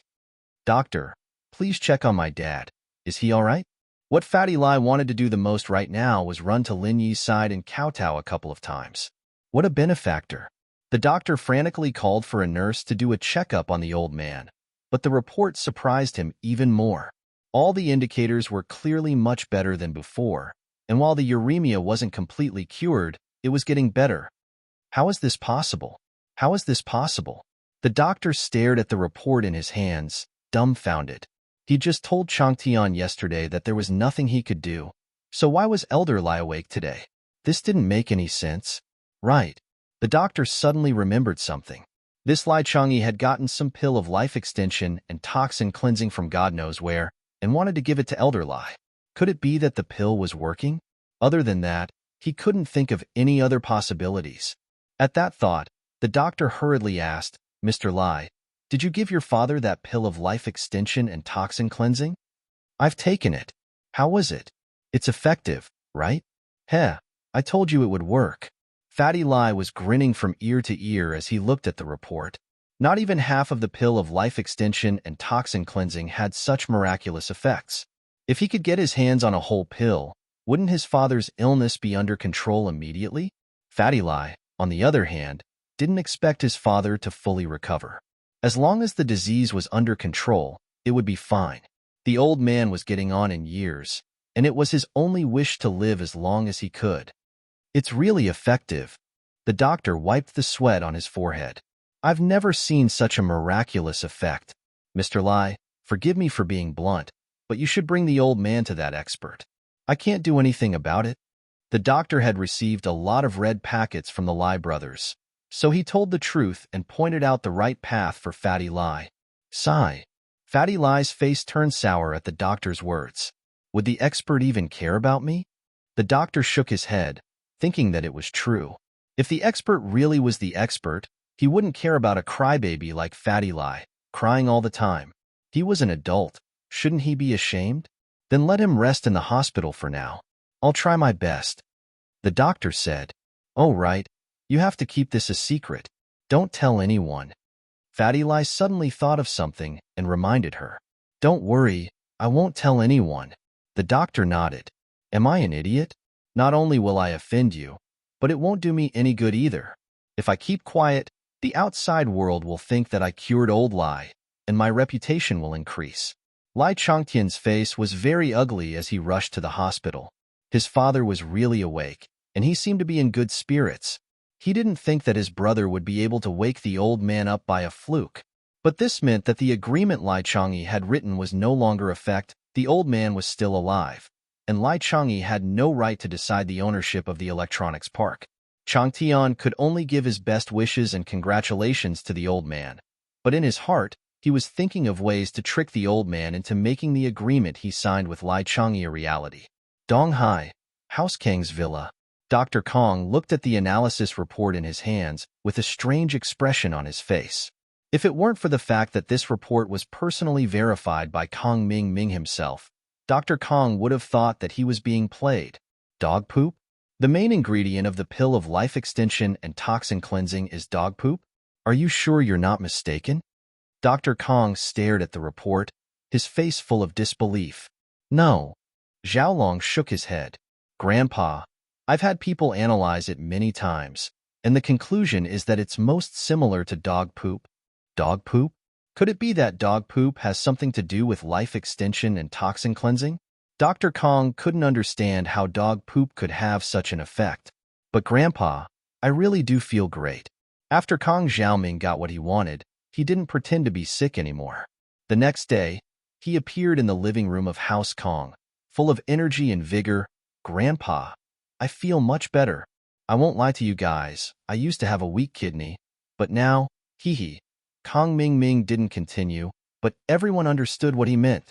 He was the most useless playboy in the family, always hanging around with women. No one doubted his words. Xiaoming, you really feel great? Dr. Kong found this very strange. Dog poop could be used to treat illnesses? Yeah, Grandpa, I really feel great right now. Kong Ming nodded, as if he was showing off a treasure. Grandpa, actually, I think that the main ingredient of this medicine is dog poop. It's not that surprising. Oh? What do you mean? Dr. Kang's interest was piqued. If it were in the past, he wouldn't have paid any attention to this grandson. He was just a playboy, using his family's name to eat and wait for his death. But ever since Kong Ming used his own body to test the medicine, Dr. Kong started to value Kong Ming more. He wanted to hear what he had to say now that he had something to say. Chapter 415. Kong Family Alliance by Marriage Slap. Miracle Dr. Kong slapped his thigh as he stood up excitedly. You've woken me up from my daydream. You've really woken me up. Xiaoming, you're right. If urine can cure diseases, why can't poop? Yeah, Grandpa. Don't people say that dog poop stinks? That proves that dog poop stinks, and no one has ever eaten dog poop before because it stinks too much. Kong Ming said. But it's possible that someone accidentally discovered the secret of dog poop and created this pill of life extension and toxin cleansing. In fact, it's possible that this thing is made up of dog poop. Grandpa, Xiaoming's right. Xiaolong couldn't let Kong Ming steal all the limelight. He used to be the best of the younger generation in the house, so he quickly interjected. Grandpa, I think so too. Look at this so-called dog treasure. It's just a stone in a dog's stomach. If it were any other animal, the stone would be trash, but it's a treasure in a dog's body. So I don't think dog poop is a bad thing. It's probably the main ingredient of the pill of life extension and toxin cleansing. Yeah, Xiaolong's right. Dr. Kong nodded. I didn't dote on you guys for nothing. With you two brothers in this generation, House Kong will be even more glorious. I'm glad. If this pill of life extension and toxin cleansing is made, you two will be the biggest contributors. You two will get the majority of the shares. Thank you, Grandpa. Xiaolong and Kong Ming were very happy. They'd gotten the shares of the new medicine with just a few words. It was too easy. How about this, Xiaolong? Get someone to collect some dog poop, and we'll do an experiment. Dr. Kong ordered. Make the pill of life extension and toxin cleansing as soon as possible. House Kang's status will rise even higher this way. The golden creation medicine from before will be a piece of cake. No problem, Grandpa. I'll get someone to do this right away and get it done as soon as possible. Xiaolong nodded. Yes, very good. Miracle Dr. Kong said. There's another important thing I need to talk about. It's about your marriage, Xiaolong. My marriage? What do you mean? Xiaolong blinked. I don't have a girlfriend yet. What marriage? Xiaolong was different from Xiaoming. Xiaoming was a playboy, changing girlfriends more than he ate. Xiaolong, on the other hand, was different. As the rising star of the third generation of House Kong, he had too much hope placed on him from a young age. Although he wanted to date and find a girlfriend, he was a man of great self-control and ambition. He gave up on love without hesitation, even if there was a girl he liked. He'd off. He Kong. Konged on. He Li up. He of Ming Shan. He didn't all. This was the main reason why Dr. Kong thought so highly of him. He didn't understand why Dr. Kong brought up his marriage. Haha, it doesn't matter if you have a girlfriend or not. I've arranged a marriage for you. and the girl is very pretty. It's a big family. What do you think, Xiaolong? Dr. Kong asked.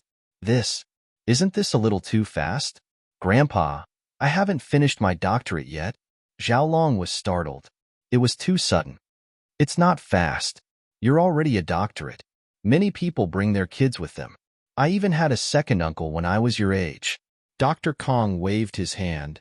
Xiaolong, you have to understand that this marriage is very important to our Kang's reputation in the upper class. Even though we've made a name for ourselves with golden creation, we're still a merchant family with a miracle formula. I may be called Dr. Kong, but that's just out of respect. I'm not a miracle doctor at all. So if House Kong wants to rise to the ranks of the big families, other than working hard ourselves, we have to connect with other families through marriage. Of course, those big families don't care about us. They don't want to connect with us through marriage, but some of the poor families are more than happy to do it. But no matter how poor they are, they were once big families. They have a certain level of status and prestige. As long as we're together, House Kong will rise. It's all up to you, Grandpa. Xiaolong nodded after some hesitation.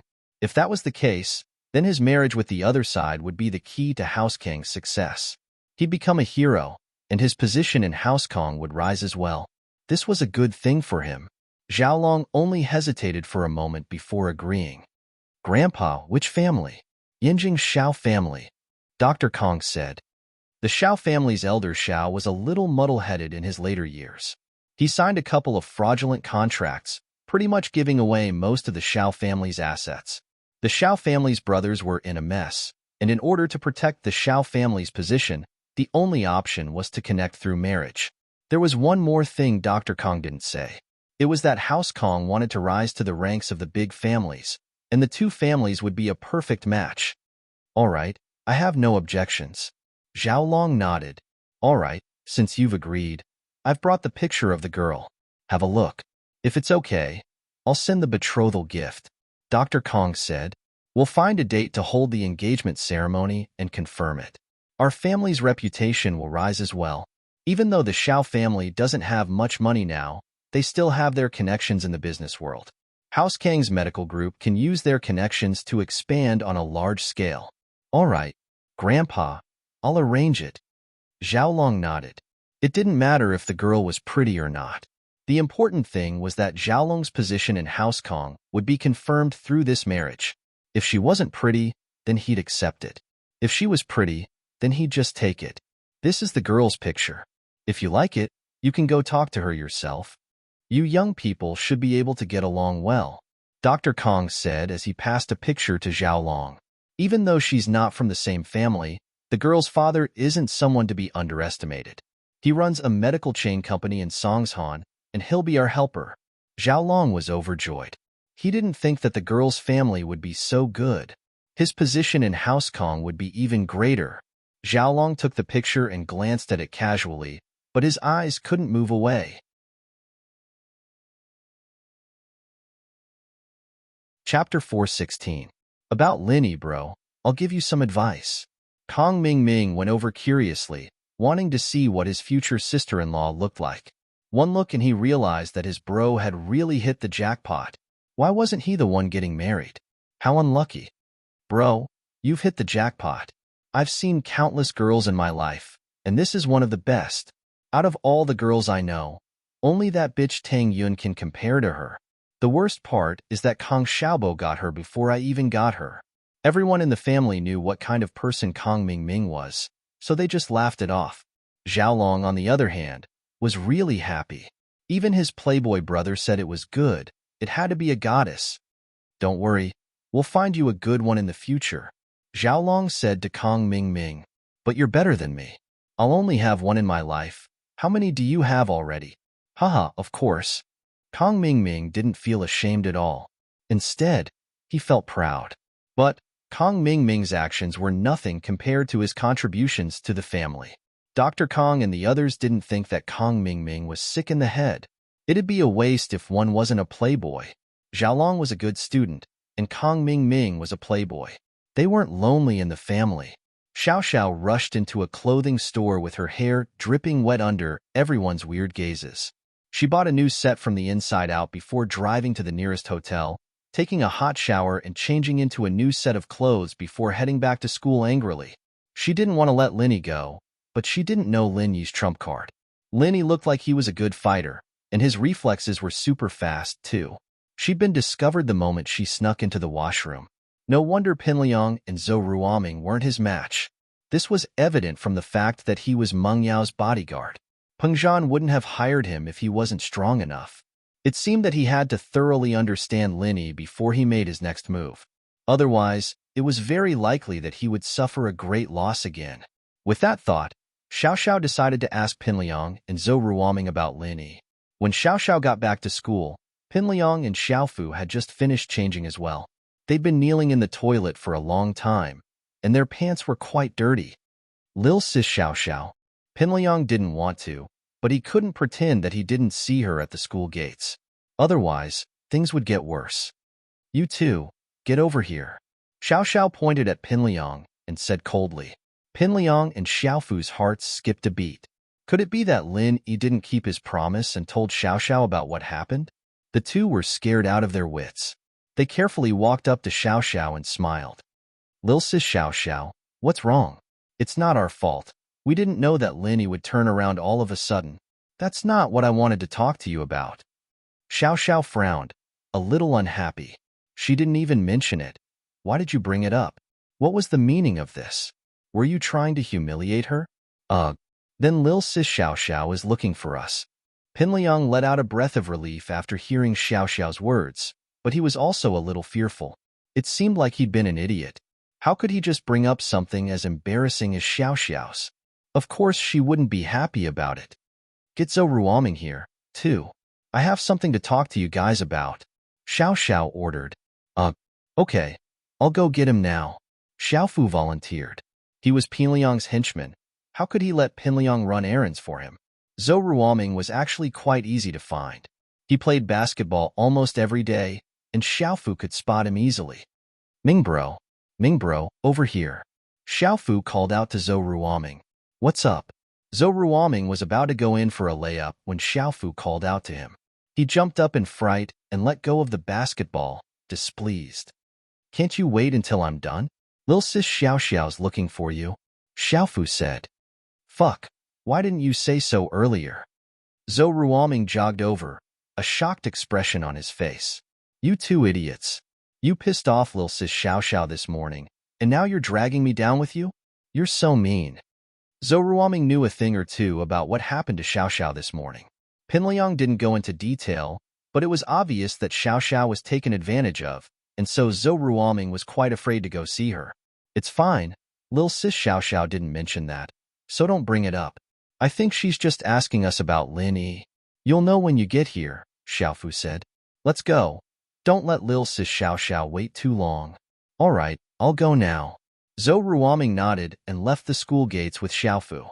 Xiao Xiao brought them to a coffee shop beside the school and got straight to the point. Why don't you guys tell me about Lin Yi? I'm sure you guys know about how I got taken advantage of by Lin Yi today. This Lin Yi guy doesn't look like a normal person. Zhou Ruoming looked at Pinliang and Xiaofu. Logically speaking, what happened to Lin Yi was a nightmare and a humiliation to them. Everyone had been dealt with by Lin Yi in different ways, and it was a little embarrassing to talk about it now. What? You don't want to talk about it?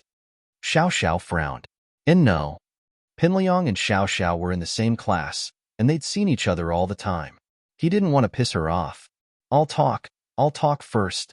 When Lin Yi first transferred here, he kicked me in the face. I wasn't happy, so I wanted to get back at him. And so, Pinliang started talking about his grudge with Lin Yi, all the way until Heibao Bro came to school and got his face stepped on by Lin Yi. So you're saying that even gangsters aren't his match? Xiao Xiao was a little surprised. She'd already guessed that Lin Yi wasn't weak, from how he pushed the cart with one arm, but she didn't expect Lin Yi to be this strong. Even the gangsters with guns were beaten to the point of looking for their teeth on the ground. Of course, Pinliang didn't tell her about Heibao Bro breaking through to Golden Class. She'd be even more shocked if Heibao Bro still wasn't a match for Lin Yi.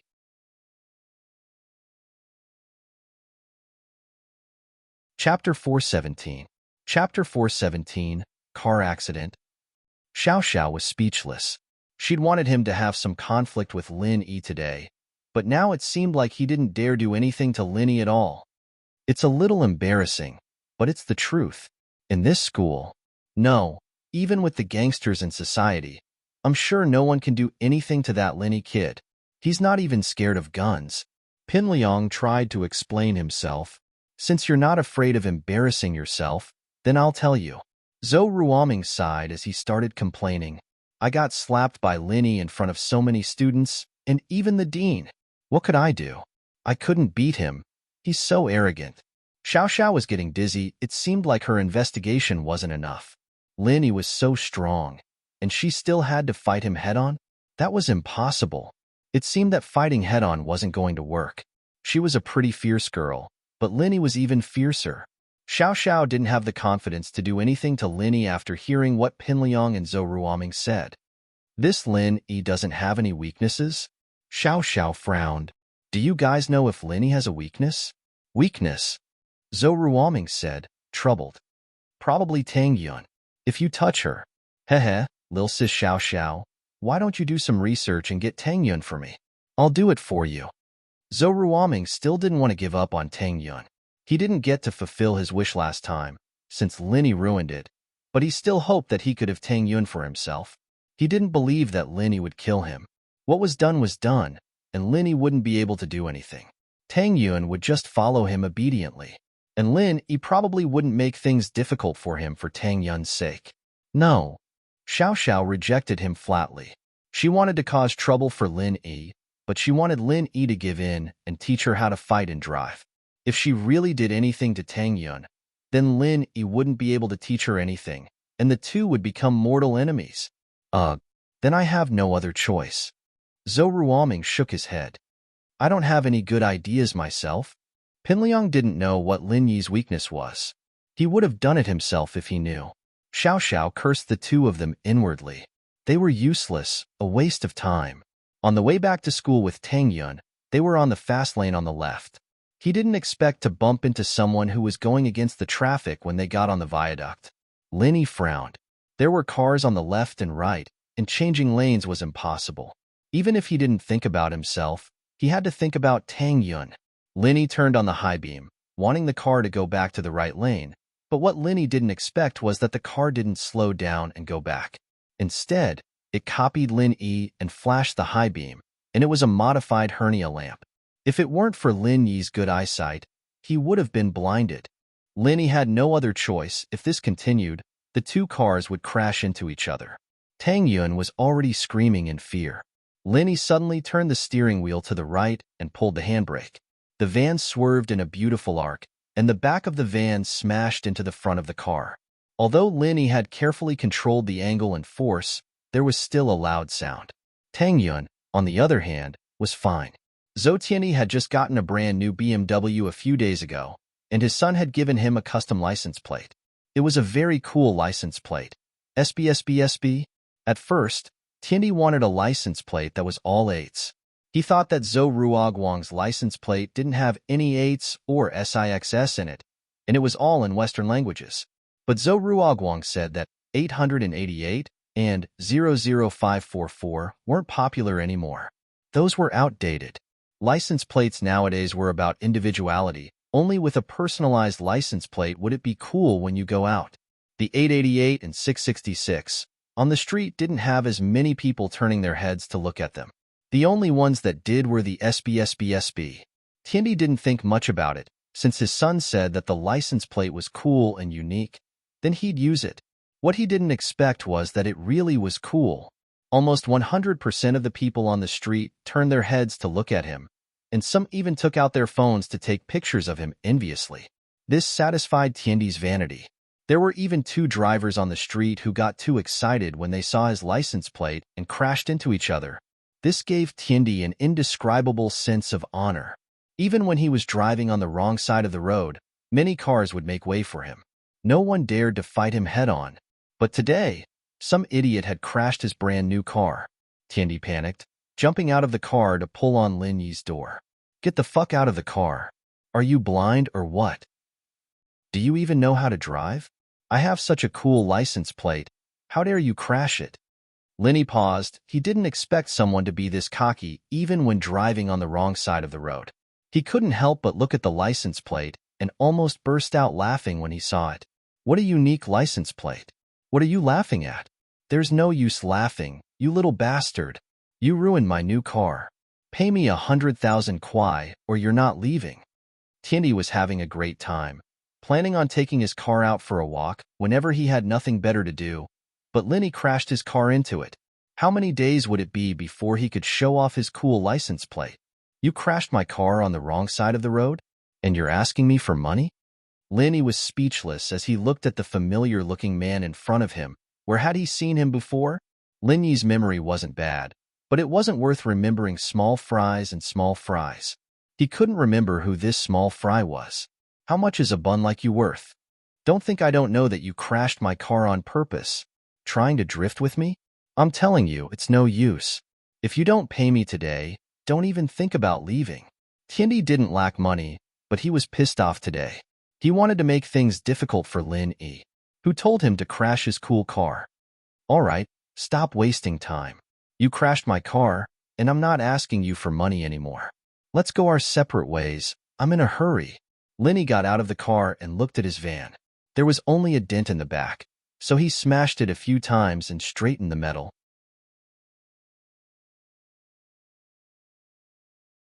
Chapter 418. He really didn't dare, huh? Lenny shrugged. I just smoothed out the metal on my car. How am I trying to scare you? Just you wait. Don't leave if you dare.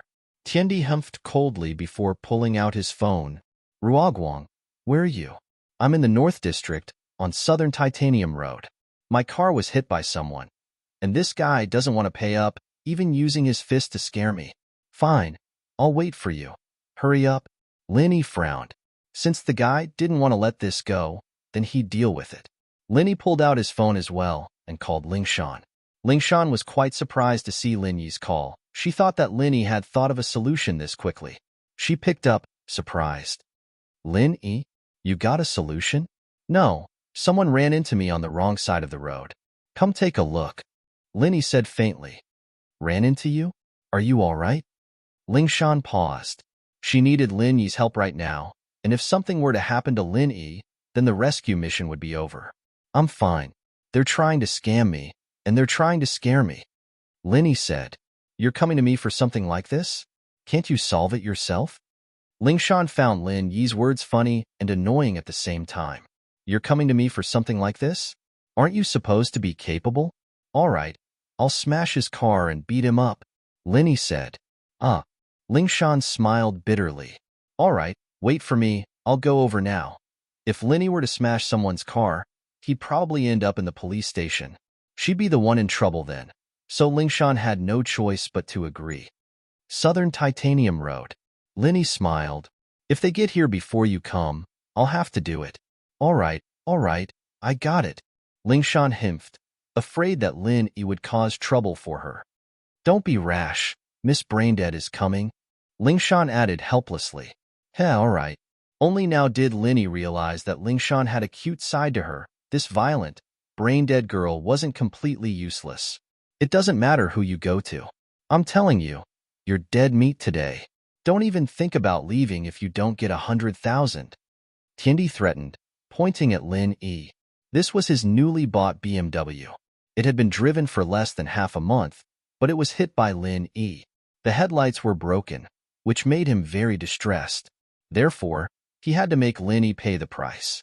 The roar of an engine was heard, accompanied by the earth-shattering subwoofer DJ music. A motorcycle quickly drove over and stopped between the BMW and the van. Tiandi was overjoyed. His son was here, and the person who hit his car was dead meat. Dad, what's going on? Who hit you? Zhou Ruoguang jumped off the motorcycle and took charge. He crashed my car and didn't pay up. I'll kill him. That's the little bastard. Beat him up first, then smash his car and make him pay 100,000. Tiandi smiled coldly as he pointed at Lenny and gave the order. Tiandi was going crazy with anger. His brand new BMW, with a cool license plate, was destroyed by this kid with a van. He wouldn't be able to calm down if he didn't teach him a lesson. Besides, Tiandi hadn't been in a good mood for the past 2 days. He had his eyes on a girl in the company and was about to get her when her boyfriend came out and ruined his plans. Who? Just you. Hey? Zhou Ruoguang was about to teach the kid with the Vanna lesson when he turned around and saw Lin Yi. Zhou Ruoguang had better eyesight than his old man Tiandi. Tiandi didn't recognize Lin Yi, but Zhou Ruoguang recognized Lin Yi right away. How? How come it's you? Before Lin Yi could reply, Zhou Ruoguang grabbed his father's arm and pulled him to the side. He whispered, Dad, why did you piss him off again? I can't wait to avoid him, and now you're pissing him off. Aren't you just looking for trouble? Who? You know this kid? Tiandi paused. Even the men who came with Zhou Ruoguang were taken aback. They didn't know why Zhou Ruoguang would say something like that. Isn't he the one who threw you out of the hospital room? Zhou Ruoguang smiled bitterly. Dad, just apologize to him. Don't cause trouble. This kid isn't easy to deal with. Apologize? How can you do that? I don't believe he can fight 4 hands with 2 fists. You have so many people with you. What's there to be afraid of? Tiandi frowned. He was a celebrity, after all, and now he had to apologize to a little brat after getting hit by a car on the street. What face would he have left if word got out? How could he take that? Then find someone else, Dad. I don't want to die yet. Zhou Ruoguang shook his head. Lin Yi had already traumatized him last time, and he couldn't bring himself to go against Lin Yi at all. You're just a piece of trash that can't be helped. Tiandi humphed coldly. Even your brother has more balls than you. I'll ask your brother to take care of this kid next time. Zhou Ruoguang kept his head down and didn't say anything. He really didn't dare do anything to Lin Yi. It wasn't an act, and so he pretended not to hear anything Tiandi said. Trash. Tiandi was infuriated. He was about to say something else when a police siren sounded not far away. A police car sped over and stopped beside Tiandi's BMW, its lights flashing. Ling Shan let out a sigh of relief when she saw that everyone was alive and well. She'd rushed through the red lights all the way here because she was afraid that Lin Yi would cause trouble for her. Luckily, Lin Yi didn't hit anyone. All of you, follow me back to the police station. Ling Shan's heart was in her throat the whole time, and she was naturally furious. She pointed at Tiandi and Lin Yi. Tiandi wasn't expecting a police officer to show up all of a sudden. He frowned. Why was there a police officer here when he didn't even call the police? Were they just passing by? What a busybody. I say, comrade, I have friends in the traffic police. You don't have to worry about this anymore. We can handle this ourselves. Tiandi waved his hand at Ling Shan. As far as he was concerned, Ling Shan was young and a policewoman. She was just an intern who just graduated, so he didn't really care about her. She was quite pretty, and her body was hot as well. But Tiandi wasn't stupid enough to flirt with a policewoman. He didn't want to go to jail yet.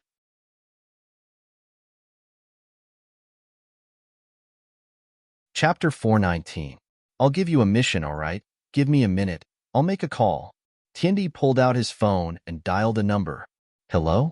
Wang bro. I'm Zhou Tiandi. I got into a car accident on Jinan Road and was about to settle it privately when a police officer came over. Right? Can you talk to her? All right. I'll give her the phone. With that, Tiandi handed the phone to Ling Shan.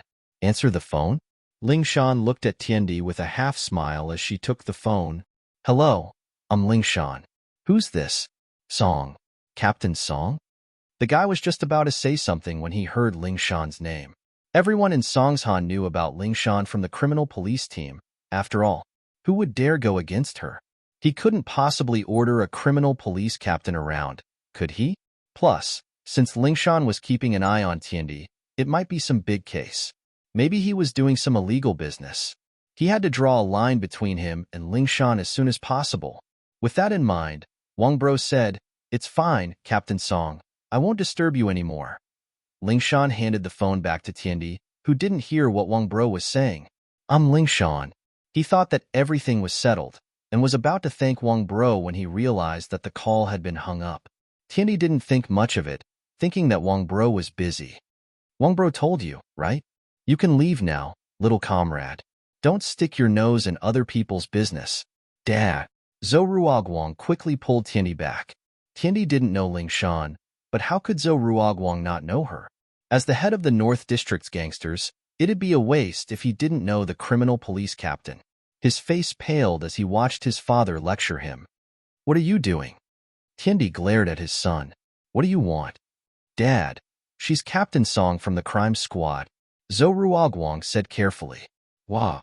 Tiandi froze like an idiot. She's the captain of the criminal police force? Are you leaving or not? I don't need to do anything, do I? Ling Shan said as she pulled out the handcuffs. Let's go. Let's go then. Tiandi's face was grim. He didn't think that he'd pissed off the captain of the criminal police. If he didn't leave now, the captain would probably pull out a gun. It's none of my business. I'm just passing by. Zhou Ruoguang didn't want to go to the police station. You're going too. You are illegally driving an unlicensed modified motorcycle, and I suspect that you are trying to gather a crowd to cause trouble. Ling Shan didn't give Zhou Ruoguang the chance to explain. I know you. You can run, but you can't run. You can choose to run. I won't run. Ha! I'll cooperate with the investigation. Zhou Ruoguang smiled miserably with a bitter face. Thank you, Miss Braindead. Lin Yi was quite grateful for Ling Shan's help, although Ruoguang's presence reminded him of who Tiandi was. Getting rid of them would be a piece of cake, but Ruoguang's presence reminded him of who Tiandi was. Ling Shan's speed, however, made Lin Yi think that she wasn't bad. No, you're coming with me. Ling Shan was about to explode. You can call me Miss Braindead in private, can't you? Calling me that in front of so many people. How am I supposed to back down? She wasn't going to let Linny get away with it. I want to go too. Linny pointed at his nose, speechless. He was about to say something when Tang Yun spoke up first. Let's go. We have to cooperate with the investigation. It's our duty. Tang Yun was a good kid. Naturally, she wouldn't reject going to the police station. Besides, it's not our fault, it's their fault. We'll be able to explain ourselves in the police station. Huh? All right. Linny nodded, a bitter smile on his face. Tang Yun was a good kid. After all, Linny didn't care what Ling Shan said, and he'd just leave. He didn't believe that Ling Shan would come after him. Fool! Ling Shan breathed out in relief, too. She'd blurted out those words in a fit of anger, not thinking about the consequences at all. She regretted it immediately after. Since when had Lin Yi ever given her any face? Wasn't she just asking to be humiliated if she ordered him around? If Linny left, she'd be in an even worse position in front of Zhou Tiandi and his son. This was even more serious than the Miss Braindead from before. Now that Tang Yun said that she wanted to go to the police station, Ling Shan breathed out in relief. At the same time, she felt grateful for Tang Yun, but at the same time, she was annoyed at Linny for listening to Tang Yun and taking care of her. She wasn't any worse than Tang Yun, was she? She wasn't any weaker than Tang Yun in terms of looks and height, and her body was several times hotter than Tang Yun's as well. Lin Yi was a blind man. How could he be so rude to her? Ling Shan got angrier the more she thought about it. Why was Linny so gentle to Tang Yun and treating her like this? Did he hate her that much? She had to be Miss Braindead to ask for his help. You guys follow me in the car. Ling Shan got into the police car, and Lin Yi, Tiandi, and the others followed behind as they made their way to the police station. Zhou Tiandi didn't know about the relationship between Lin Yi and Ling Shan, but he was overjoyed to hear Lin Yi call Ling Shan Miss Braindead. This was going to be fun. This Linny was probably going to get beaten up, wasn't he? But Tiandi didn't plan on letting Linny go so easily. On the way to the police station, he called his youngest son, Zhou Ruoguang. Hey, Ruoguang, are you at school? Tiandi had always told Zhou Ruoguang to study hard in school, not letting him get involved in fights.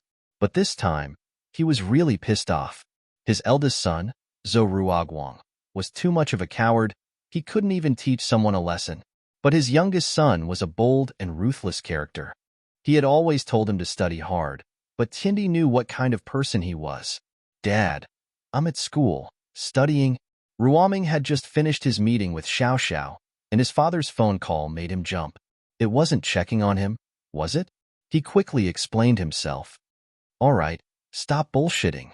Tiandi scolded. Do you think I don't know what kind of person you are? I'll give you a mission.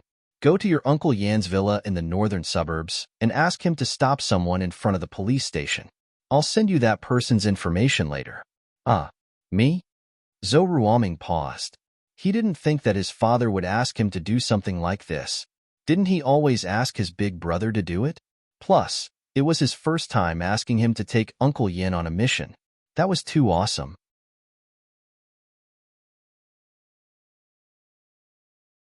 Chapter 420. Ambush and Interception. Yes, you're the one. Tiandi was about to explode from anger. He wouldn't have asked Zhou Ruoming to do this otherwise. He couldn't take it anymore, especially after learning that Lin Yi was the one who'd thrown him out of the hospital room the other day. He had to teach Lin Yi a lesson. All right, I'll be right there. Zhou Ruoming nodded quickly, thinking that it'd be great if he could bring Uncle Yin to teach Lin Yi a lesson. With Uncle Yin there, beating up Lin Yi would be child's play. Of course, Zhou Ruoming didn't know that the crippled Heibao bro was a golden class master as well. He wouldn't have thought so otherwise. Tiandi sighed softly as he listened to Ruoming's excited tone. His youngest son was quite the ruthless one. Did he make the wrong decision back then? If he'd let his older son study hard and let his younger son mingle in society, that would have been a good choice. But he'd already made the wrong choice. He'd have to make the best of it. Uncle Yin didn't usually use his phone, nor did he use the phone in his room. He was a master of the world, and Zhou Ruoming wouldn't have had to go invite him personally otherwise. But Tiandi didn't mind. He was a master, after all, and it was normal for a golden class master like Uncle Yin to be different. Moreover, Uncle Yin was right, he was a fugitive, and living in seclusion was the right thing to do, in case someone discovered him. Zhou Ruoming quickly ran out of the school, hailed a taxi, and rushed to the villa in the northern suburbs. Uncle Yin knew Zhou Ruoming, and didn't ask much after hearing that it was an order from Zhou Ruoming. He put on a low-brimmed hat and hurried out the door with Zhou Ruoming. Uncle Yin was a golden class master who wandered between his sect and the underworld. He'd been doing robberies for his sect's funds, but he'd been wanted by the police once. Luckily, Tiandi had saved him, and so he stayed in Songshan, promising to do 3 things for Tiandi before leaving. He had done 2 before, and this was the last one. Once he was done, he could leave and continue his robbery. Beep beep. Zhou Ruoming received a message from Tiandi, the license plate number and model of the van written on it. After Zhou Ruoming told Uncle Yin about it, the two of them stood guard on the road in front of the police station. Lingshan didn't make things difficult for Lin Yi when they arrived at the police station. She knew that Lin Yi didn't care about her at all, and that he was only here because of Tang Yun. Therefore, they only gave Lin Yi a statement and let Lin Yi and Tang Yun leave. Lingshan sis is a nice person. Why do you always call her that? Tang Yun didn't understand why Lin Yi would call Lingshan a brain-dead girl. Wasn't Lin Yi a little too bold? He dared to call Lingshan a brain-dead girl, and the weirdest thing was that Lingshan didn't refute it even though she was angry. Ha, she's too troublesome, asking me for help all the time. Lin Yi shrugged and didn't say anything else on the topic. Suddenly, the jade on his chest jumped twice, and Lin Yi's face changed. He slowed down the car. Danger. Danger? Tang Yun paused, but before she could ask anything, a shadow floated over and stood not far from Lin Yi's car. Early phase golden class? Lin Yi's heart skipped a beat. He knew the opponent's strength level, but he didn't know why this early phase golden class master would appear here. From the looks of it, he was here for him. But who sent him? Sihua? Obviously not. He'd already killed his late phase golden class master. Sending another early phase golden class was the same as sending himself to death. He believed that Sihua wasn't that stupid. Zhong Fabai? Probably not. He'd even sent Heibao bro to prison. Jing Gubong? The only possibility that Lin Yi could think of was him. But in the next moment, Lin Yi realized that he was wrong. The person who jumped out after this early phase golden class master wasn't Jing Gubong, but Zhou Ruoming. Zhou Ruoming, on the other hand, was stunned when he saw Lin Yi and Tang Yun in the car. He almost burst out laughing. He recognized Lin Yi's van, but he couldn't remember Lin Yi's car plate number. Uncle Yan's eyes were sharp, and he saw Lin Yi's car coming over first, so he jumped out. It was only now that Zhou Ruoming realized that the person his father wanted him to stop was Lin Yi. In an instant, Zhou Ruoming's entire body was filled with excitement and excitement. He'd been worrying about how to deal with Lin Yi and imagined that Uncle Yin would help him, but Zhou Ruoming knew that it was impossible. He didn't expect it to become reality. Haha, Lin Yi? It's you? Zhou Ruoming laughed loudly. You didn't expect this, did you? You didn't expect this day to come, did you? Linny, classmate? Who asked you to pretend? This time, I'll let you die. Who do you think you are, trying to steal Tang Yun from me? Leave Tang Yun here today, and I'll spare your life. Lin Yi looked at Zhou Ruoming, stunned. Wasn't this guy too naive? Did he think he was invincible just because he got a golden class master? Not to mention the early phase of the golden class. Even if it was the late phase of the golden class, he still had the strength to fight.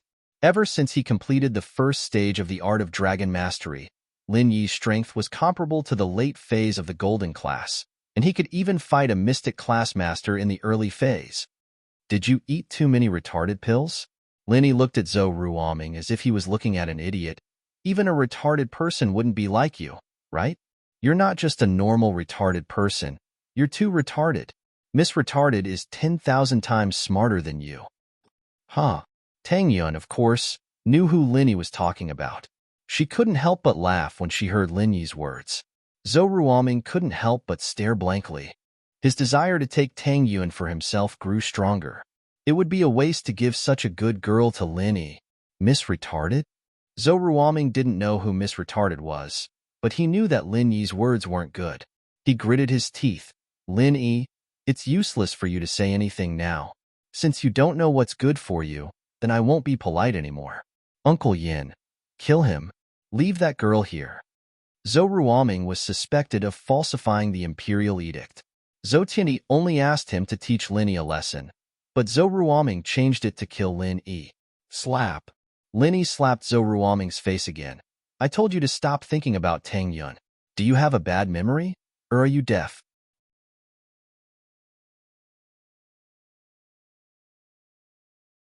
Chapter 421. Effortless Uncle Yin nodded slightly and threw a punch at Lin Yi. In his eyes, Lin Yi was fast, but he was still a normal person. One punch from him would be enough to finish him off. Slap. Zhou Ruoming was shocked, and so was Uncle Yin. Lin Yi's slap landed on Zhou Ruoming's face again, completely ignoring Uncle Yan's punch. He didn't even try to dodge. Are you retarded? You found a sickly old man to deal with me? Retarded pills are delicious, but you can't eat too much of it. I've never seen someone as retarded as you. Lin Yi shook his head. Uncle Yin almost laughed out loud after the shock. Ignorance was bliss. He was an early phase golden class master, and he was just a sickly old man in Lin Yi's eyes. It was a fact that he was sickly. His body hadn't been healthy since he was young, and he'd only been able to reach the early phase of golden class at most. There wasn't much progress, and that was why he'd volunteered to be the vanguard of his family's sect, coming to the mortal world to steal money to support his family's expenses. But that was only when compared to the other people in his family. This kid in front of him dared to call himself an old man? Uncle Yan's blood rushed to his head as he increased the strength of his fist, preparing to kill Lin Yi with one punch. But before his fist could reach Lin Yi, a crisp slap sounded. Uncle Yin stumbled and fell to the ground, 5 red marks on his face. You think you're something, don't you? You're an early phase golden class master. So what? Don't you think it's embarrassing for an old man like you to bully 2 young people like us? With that, Lin Yi stomped on Uncle Yan's head, deforming the left side of the man's cheek. Even his teeth fell out. Lin Yi's words made Zhou Ruoming and Tang Yun sweat. They've heard of young people bullying old people, but they've never heard of old people bullying young people. However, Uncle Yin didn't think that there was anything wrong with Lin Yi's words. According to Tang Yun and Zhou Ruoming's understanding, it was only applicable in the common world, not in the Wulin world. In the martial arts world, the older one was, the more profound their skills were. If an old man bullied a young man, it would be criticized by others as bullying the young. However, was he bullying the weak? Uncle Yin was on the verge of tears. He had really misjudged him. Not only had this young man seen through his strength at a glance, but he had also beaten him up so effortlessly. He was an early phase golden class master, but he was stepped on like a dead dog. He didn't even have a chance to fight back. According to this situation, the young man was at least a middle phase golden class master, or even a late phase golden class master. Uncle Yin, what are you doing? Don't worry, there's no one here. Just kill him. Zhou Ruoming didn't understand the situation. He thought that Uncle Yin was pretending to be weak, pretending that he was bullied by Lin Yi, so that he could kill Lin Yi. Although that would achieve his goal, it didn't feel good no matter how he looked at it. It wasn't as satisfying as killing Lin Yi directly, so Zhou Ruoming reminded Uncle Yin anxiously. He couldn't be blamed for thinking that way. In his eyes and heart, early-phase golden class masters were like gods, a symbol of invincibility. He once heard from his father, Zhou Tiandi, that it took several armed policemen to barely control Uncle Yin. What did that mean? If it was one-on-one, Uncle Yin was invincible. Although Zhou Ruoming didn't know what early-phase golden class was like, he felt that it had to be stronger than Lin Yi. No matter how good Lin Yi was, he was just a normal person. How could he compare to a master of the martial arts world? Even if Lin Yi beat Heibao Bro to a pulp, Heibao Bro was just a gangster. No matter how strong he was, he wouldn't be stronger than a golden class master. That was why Zhou Ruoming could say something so stupid. Uncle Yin heard Zhou Ruoming's words and cried in his heart. Didn't you see the situation? Did you think I wanted to be stepped on? I had no choice but to be stepped on. The opponent's strength was obviously much higher than mine. I'm no match for him. Zhou Ruoming, how did you know I was here? Lin Yi didn't forget to ask Zhou Ruoming as he stepped on Uncle Yin. Lin Yi, don't be so arrogant. When Uncle Yin shows his power, you'll be dead. Zhou Ruoming, the idiot, still didn't see the situation clearly. He still thought that Uncle Yin could kill Lin Yi. You crashed my dad's car and broke my brother's arm. I brought Uncle Yin here to stop you.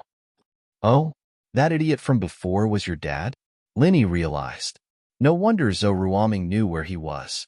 So he was Zhou Tiandi's son, Zhou Ruoguang's brother.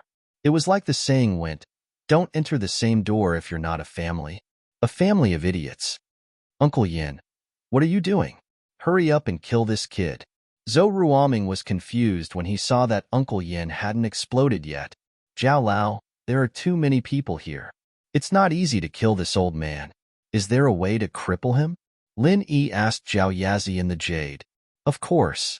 Zhao Lao's voice sounded. People like him who reached golden class through immature training methods have all sorts of flaws.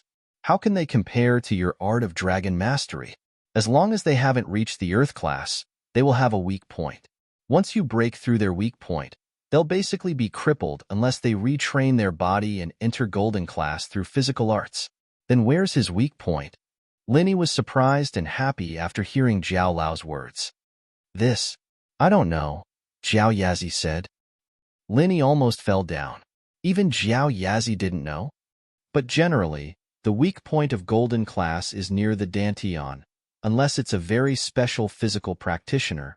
Zhao Yazi's next words gave Lin Yi hope again. Bang! Lin Yi's foot landed on Uncle Yan's dantian, and Uncle Yin let out a blood-curdling scream before fainting. His whole body was like a deflated balloon, and he slumped to the ground. Lin Yi knew that he had broken Uncle Yan's weak point and directly crippled him. The moment he kicked, Lin Yi could feel the true energy in Uncle Yan's body quickly leaking out until it disappeared. Just like what Zhao Lao said, Lin Yi could no longer feel Uncle Yan's strength. In his eyes, Uncle Yin was no different from an ordinary old man.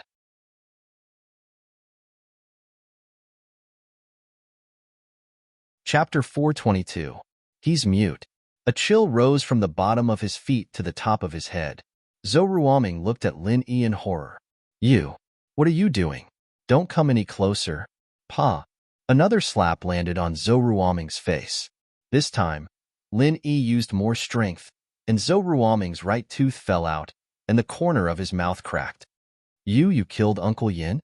Zhou Ruoming found it unbelievable. An early-phase golden class master was like a god. How could Lin Yi kill him with just a few kicks? How is this possible? No, I'm not like you. Who dares to shout about killing me at the drop of a hat? I'm actually very timid. As Lin Yi spoke, he slapped Zhou Ruoming's face again. Zhou Ruoming's face was almost swollen like a pig's head. Misunderstanding. Boss Lin Yi, it was actually my dad who asked me to bring Uncle Yin to look for trouble with you. It has nothing to do with me. I'm just a messenger. Please don't look for trouble with me. Zhou Ruoming knew that he couldn't outrun Lin Yi. Running was equivalent to seeking his own death. He had no choice but to kneel on the ground. Boss Lin Yi, it really has nothing to do with me. That's not what I'm talking about. Lin Yi shook his head. I'm talking about your intentions towards Tang Yun. Lin Yi stepped on Ruoming's face, and Ruoming let out a cry of pain. Ah? I've already said that Tang Yun is my woman. You're still thinking about her? Do you want to die? Lin Yi felt that if he didn't teach Zhou Ruoming a lesson, he wouldn't know that there was such a thing as death in this world. Ah! Ruoming screamed as he held his head. Boss Lin, I won't do it again. I won't do it again. I've lost my mind. I won't do anything to Tang Yun anymore. Please let me go. Lin Yi, stop kicking. What if someone dies? Tang Yun was shocked by Lin Yi's craziness, but Lin Yi was doing this for her. Tang Yun felt sweet inside. As long as she was with Lin Yi, he would protect her no matter what happened. However, although Tang Yun hated Zhou Ruoming, she couldn't beat him to death. She didn't want Lin Yi to go to jail because of this. She quickly stopped Lin Yi. Ha! He won't die. He's far from death. At most, he'll become an idiot. But it'll save him medicine. He won't have to spend money on stupid pills every day. He'll just become an idiot. Lin Yi smiled. No, I don't want to become an idiot. Lin Yi boss, let me go. Zhou Ruoming was about to cry. He'd rather die than become an idiot. Scram, Lin Yi said faintly. Yes, I'll scram. I'll scram now. Zhou Ruoming didn't dare to get up and run. Who knew if Lin Yi would use this as an excuse? In order to make sure that Lin Yi couldn't find anything wrong with him, Zhou Ruoming really started rolling on the ground. Tang Yun couldn't help but laugh at Zhou Ruoming's behavior. She didn't approve of Lin Yi using violence, but she had to admit that today was very satisfying. She got her revenge.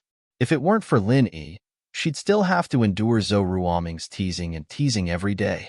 Who knew if she'd fall into his trap one day? Lin Yi looked at Uncle Yin on the ground and took out his phone to call Ling Shan. Ling Shan had just sent Zhou Tiandi and Zhou Ruoguang to the traffic police station.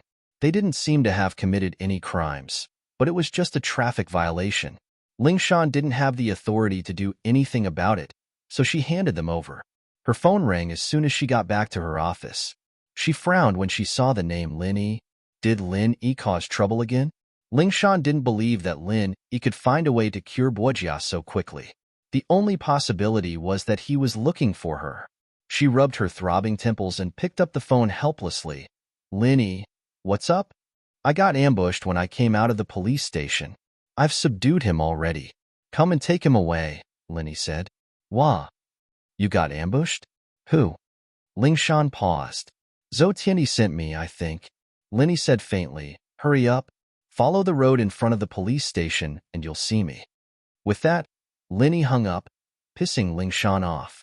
Was he ordering her around? How dare you order me? Ling Shan was pissed, but she couldn't refuse. She got up and went downstairs, driving to find Lin Yi. Isn't that an old man? Did Zhou Tiandi send him? You didn't hit him with your car, did you? Ling Shan was very suspicious that Lin Yi had accidentally hit someone and blamed it on Tiandi, saying that the old man was one of Tiandi's men. He can stop you? Golden class early phase. Lin Yi shrugged. Can you be any more retarded? Golden class early phase? Ling Shan's mouth was wide open. She looked at the old man's face, and her face changed. A wanted criminal. The man in front of her was a wanted criminal. As the captain of the criminal police, Ling Shan would often look at pictures of wanted criminals. It didn't take long for her to recognize this old man in front of her. Yin Qiyuan, wanted for murder and robbery. He'd been wanted for more than 2 years, and now he was here. He's a wanted criminal, right? Lin Yi guessed from Ling Shan's expression. That's right. Ling Shan nodded, a flash of joy in her eyes. This Lin Yi was lucky enough to catch a wanted criminal.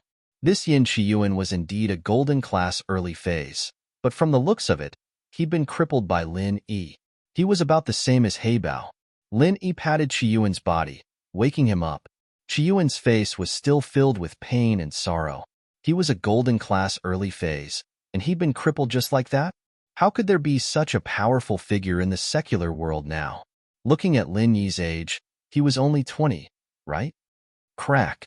Ling Shan took out her handcuffs and cuffed Qiyuan.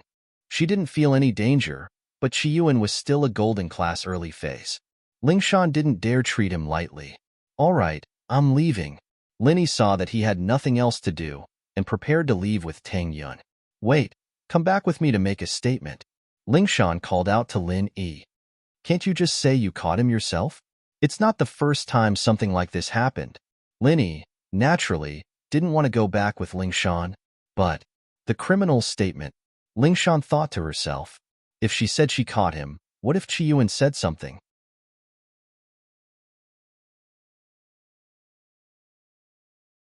Chapter 423. Chapter 423. What a do-ah! Ling Shan paused as she looked at Lin Yi, stunned. She was a golden class master herself, and had guessed that Lin Yi was a golden class master as well, but she'd never seen something like Lin Yi's miraculous skill before.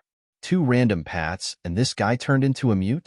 Uncle Yin didn't believe it as well. He'd never seen Lin Yi do something like this. Could it be acupuncture? That wasn't possible. He was a Wulin practitioner, and he'd never heard of anyone who knew how to use acupuncture. That was something that only existed in novels and dramas. It didn't exist in real life.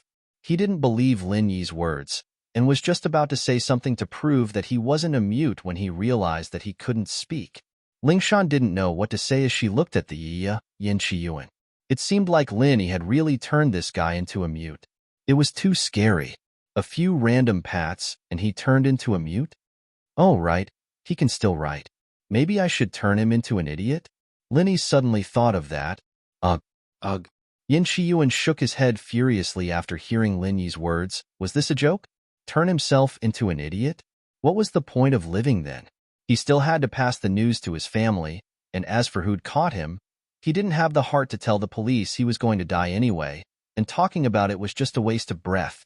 See, he said he wouldn't talk. All right, that's all. I'm leaving. Lin Yi, naturally, didn't want to turn Yin Qiyuan into an idiot in front of Ling Shan. He shrugged and pulled Tang Yun into the car. Ling Shan looked at Lin Yi with a complicated gaze before getting into the police car with Qiyuan, heading back to the police station. Ling Shan brought Yin Qiyuan into the police station just in time to see Zhou Tiandi and his son walking out of the station after receiving their punishment. Tiandi looked at Yin Qiyuan, who Ling Shan was holding, and jumped in fright. A flash of shock and fear appeared in his eyes. How did Uncle Yin get captured by Ling Shan? Didn't he ask Zhou Ruoming to lead him to intercept Lin Yi? Why, Mr. Zhou? Do you know this murderer and robber?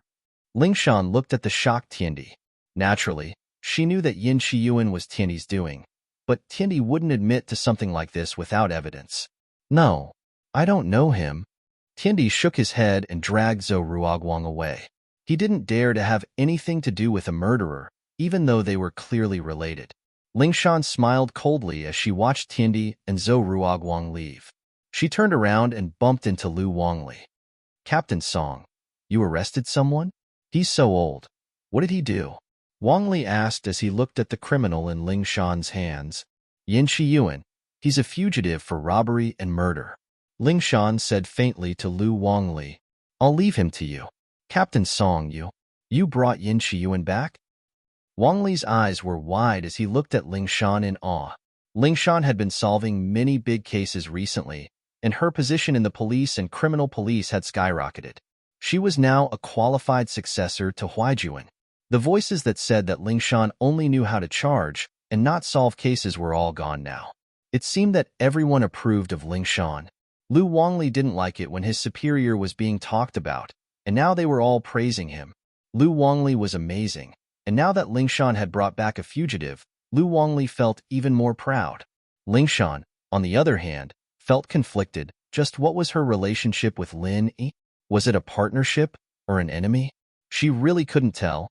Tiandi and Zhou Ruoguang went back to the car, and Tiandi clutched his chest in shock. Ruoguang, am I seeing things? Isn't that Uncle Yin? It's Uncle Yin. Zhou Ruoguang nodded. How did Ling Shan get him? Isn't he an early phase golden class? I don't know. Let's call Ruoming first. Tiandi was desperate to find out the truth. Hello? Ruoming? What happened to you? How did the police get Uncle Yin? Tiandi called Zhou Ruoming, firing off a barrage of questions before Zhou Ruoming could say anything. Dad, it's big. Zhou Ruoming was scared out of his wits as well, hiding at home. He didn't even dare go to school. That kid's called Lin Yi. He's from our school. He's a master. He knocked Uncle Yin out with one slap and knocked him out with a few kicks. What? That guy's that strong? Tiandi was shocked when he heard Zhou Ruoming's words. What shocked him the most was that Zhou Ruoming knew Lin Yi. He's the tyrant of our school. No one dares mess with him now. Zhou Ruoming sounded like he was on the verge of tears. He didn't like me from the start, and I brought Uncle Yin to cause trouble for him today. You've really gotten me killed. Dad, I don't even dare go to school anymore. Tiandi's face paled instantly. He knew how strong Uncle Yin was, and how strong did someone have to be to take him down so easily? How did he end up messing with someone like that? Tiandi was scared just thinking about it. If Lin Yi really wanted to kill him, it'd be as easy as killing an ant. He'd even had to fight over a hospital room with him last time. He couldn't even imagine the consequences. Tiandi wasn't the one with the worst expression on his face, but Zhou Ruoguang. He'd heard what Tiandi said through the phone, and he was even more scared than Tiandi. Dad, I told you we couldn't mess with this guy, and you just had to do it. Now we're done for. He can kill us like a toy. What are we going to do in the future? You even told me to go teach him a lesson last time. It's a good thing I didn't go, or you'd be burning Joss paper for me right now. All right, Ruoguang, don't be scared. Lin Yi is strong, but he didn't do anything to us, did he? He kept Uncle Yin and let Ruoming go, which means he doesn't want to bother with normal people like us. We just don't mess with him in the future and find a way to give him a red envelope. We'll have a feast to apologize to him. I don't think he'll hold it against us, will he? Tiandi was a smart man, and he immediately analyzed the situation. I guess that's the only way. Zhou Ruoguang nodded. I was possessed last time, and I even wanted to flirt with the girl next to him. Man, I'm scared just thinking about it. Yeah, I remember what he looks like this time, and I even took a picture of it and saved it in my phone. We'll avoid him when we see him in the future, and if we can't avoid him, we'll be more respectful. They say you don't hit someone who's smiling at you, so we'll just suck up to him a little. He's a master. I don't think he'll hold it against us, right?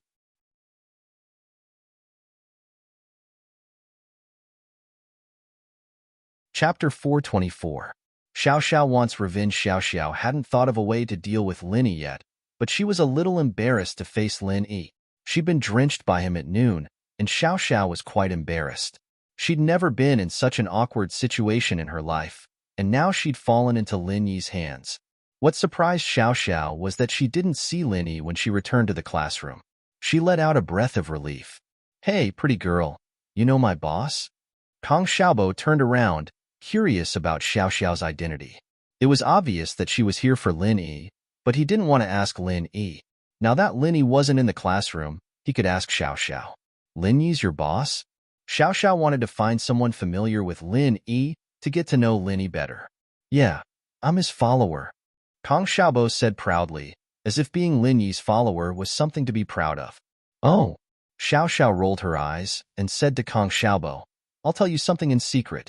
Don't tell anyone, including your boss, Lin Yi. Xiaobo hesitated.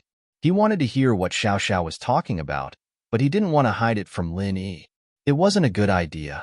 I won't tell you if you don't agree. Xiao Xiao saw Kong Xiaobo's hesitation and threw out a more important chip. It's about me coming to find your boss. As expected, Kong Xiaobo was interested, scratching his ears and cheeks as he hesitated. Then tell me. I won't tell my boss. Please don't tell me, or I'll be really embarrassed. Xiao Xiao looked at Kong Xiaobo, putting on a pitiful look. Don't worry, I'm a man of my word. I promise I won't tell the boss. Kong Xiaobo patted his chest and promised. But Kong Xiaobo wasn't an idiot. He promised not to tell Lin Yi, but he didn't promise not to tell Tang Yun. He'd just tell Tang Yun, and Tang Yun would tell Lin Yi, and it wouldn't have anything to do with him. Actually, I like Lin Yi. I transferred here because of him. Xiao Xiao whispered to Kong Xiaobo, blushing. Huh. Kong Xiaobo's eyes widened. You have a crush on my boss? Xiao Xiao nodded. Don't tell anyone. Don't worry, I promised. Kong Xiaobo was in a difficult position now. This wasn't something he could tell Tang Yun. It'd be gossip. Hey, can you tell me about Linny? I want to know more about him. As far as Xiao Xiao was concerned, Zhou Ruoming and Pin Liang's information were all indirect. Only someone like Kang Xiaobo, who interacted with Lin Yi all the time, could be trusted. But, my boss has a girlfriend already. Your chances are really slim. Kang Xiaobo sighed. His boss was really lucky. All the girls who liked him were so pretty. It's okay. I don't care. I don't care about the title. I just want to be by his side quietly. I won't fight for anything. Xiao Xiao shook her head and said pitifully. Ah. Kang Xiaobo froze. There were girls like this in this day and age. Xiao Xiao wasn't bad at all. She could get any boyfriend she wanted, but she didn't care about the status and wanted to be with Lin Yi. His boss was outstanding, but Xiaobo was still very envious. He felt pity for Xiao Xiao. So what you're saying is that you want to be by his side quietly, only giving and not taking? And Xiao Xiao nodded. Boss is here. We'll talk next time.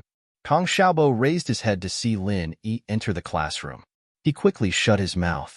Lin Yi drove Tang Yun back to school. There wasn't any traffic on the way, but they were still a little late, only entering the school after the first afternoon class. What surprised him in the afternoon class was that Xiao Xiao, who'd changed her clothes, seemed to have forgotten about what happened in the washroom at lunchtime.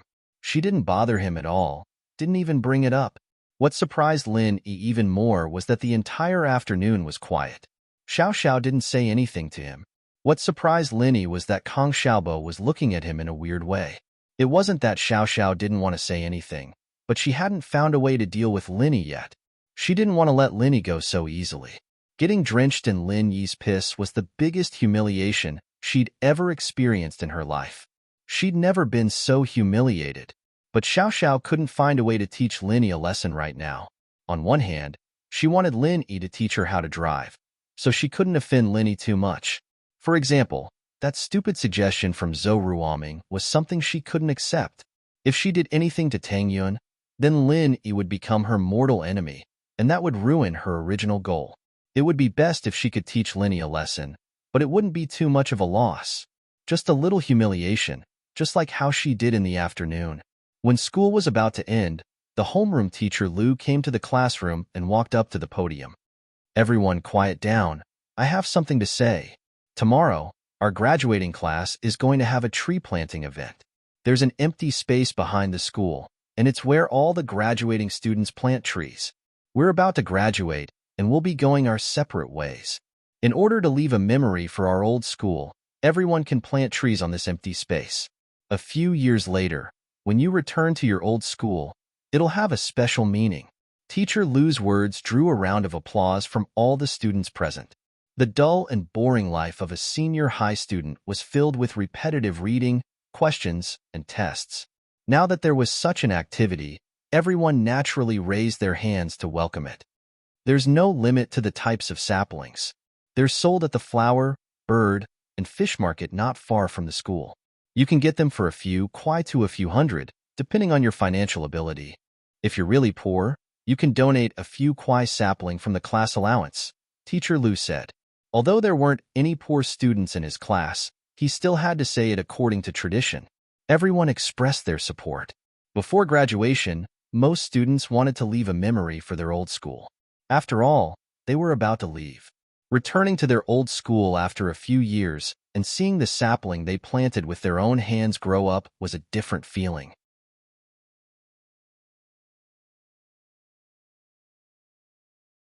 Chapter 425. Chapter 425. Shark Hunting Opportunity? What's so good about planting trees? Pin Liang didn't quite understand what Xiaofu was getting at. Liang bro, think about it. You can make a tree and decorate it with Meng Yao's name. Meng Yao definitely like it when she sees it. All girls like these. Gao Xiaofu said, look at the return of the Condor heroes. On Guoxiang's birthday, Yanghua gave her a firework. As a result, she was so happy that she even pledged her life to him. Gave herself to him? Why did I think Guoxiang became a nun? Pin Liang blinked. Ugh, then she became a nun. I don't remember. Maybe I was looking at Dejinshi? Xiaofu said, a little embarrassed. I think that being a nun is for love. Anyway, it'll definitely work. You're saying that I should light a firework too? Pin Liang asked. Yeah, Liang bro. Haven't you heard of the Flare Silverflower Nightless Club? We'll give Meng Yao a Flare Silverflower Nightless Club. Xiaofu said. All right, it's settled then. I'll go buy a sapling. Pin Liang thought that it was a good idea. It was much easier than writing a letter of blood. At least he wouldn't have to hurt himself with the Flare Silverflower Nightless Club. This sapling needs to be special, too. It can't be the same as the others. If it's the same, then we won't be able to show how special we are. Xiaofu said. All right, I'll do some research and get an imported sapling. Pin Liang was very excited. Xiaofu had finally come up with a good idea. Liang bro, should we tell Xiao Lil Sis about this? She's the big sis of our class now. After all, we should at least tell her about this big thing we're doing, right? Xiaofu reminded. That's right, we should tell her about this in case Xiao Lil Sis has some plans against Lin Yi. It'd be bad if there were any conflicts. After school, Pin Liang invited Xiao to a corner of the school field, preparing to tell her about what Xiaofu had told him. Xiao patiently listened to Xiaofu's explanation. She wasn't interested in whether or not Pin Liang was going after Meng Yao. Her target was Lin Yi. That's it? What does that have to do with me? Xiao frowned. I thought you guys thought of a way to humiliate Lin Yi. Humiliating Lin Yi? Little sister Xiao, didn't you want to teach him a lesson? Why are you humiliating him again? Pin Liang paused. He'd thought that Xiao and Lin Yi had some sort of deep grudge, but it didn't seem like it. Why do you care what I want to do? Xiao humphed. I've embarrassed myself to death today, so I'm going to embarrass him. If that's the case, I have an idea. Gao Xiaofu's eyes lit up. What plan? Xiao looked at this useless advisor, not sure what he could say. Aren't we going to create a fireworks silver flower never sleeps? There'll be fireworks and firecrackers, and we'll give you a string of firecrackers, and you secretly hang them on Lin Yi's butt. Light it up, and Lin Yi's butt. Heh.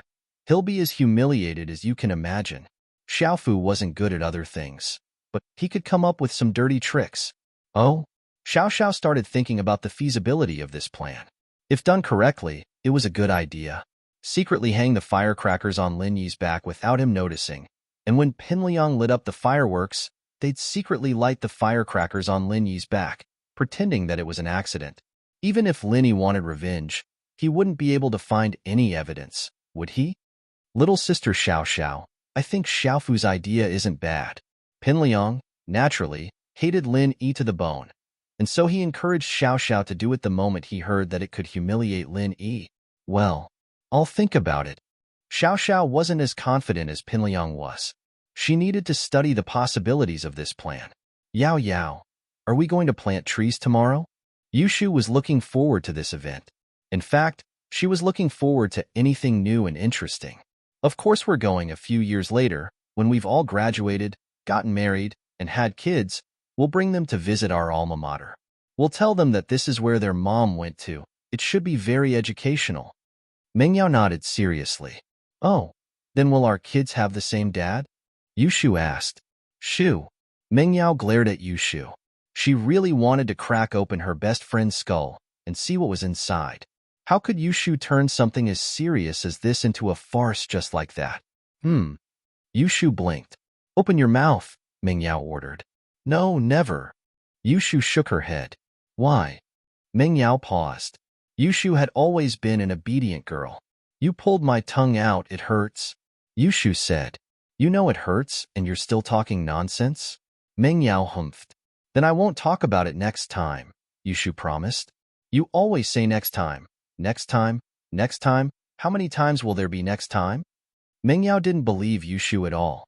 Yao, the original meaning of this sentence is tomorrow after tomorrow. How many times will there be tomorrow? Yushu said. Oh, then tomorrow it is. It's more or less the same. Who cares about tomorrow? Shoo, you're changing the topic again. Meng Yao was speechless. Yushu had almost gotten away with it again. Hee. Yushu stuck her tongue out. Let's not talk about it for so long. We haven't gotten the saplings yet. Let's go buy some? All right. Meng Yao forgave Yushu for now. She had to learn to be tolerant with a best friend like this. Take a step back. Otherwise, she'd die of anger 10 times a day. Go get Linny and tell him to drive with us. We can't fit the saplings in the car. Okay. Shield bro. Shield bro. Yushu called Lin Yi at the top of her lungs. Linny had gone back to her room after seeing Yushu and Mingyao bickering. She was already used to the two's behavior, so she wasn't surprised at all.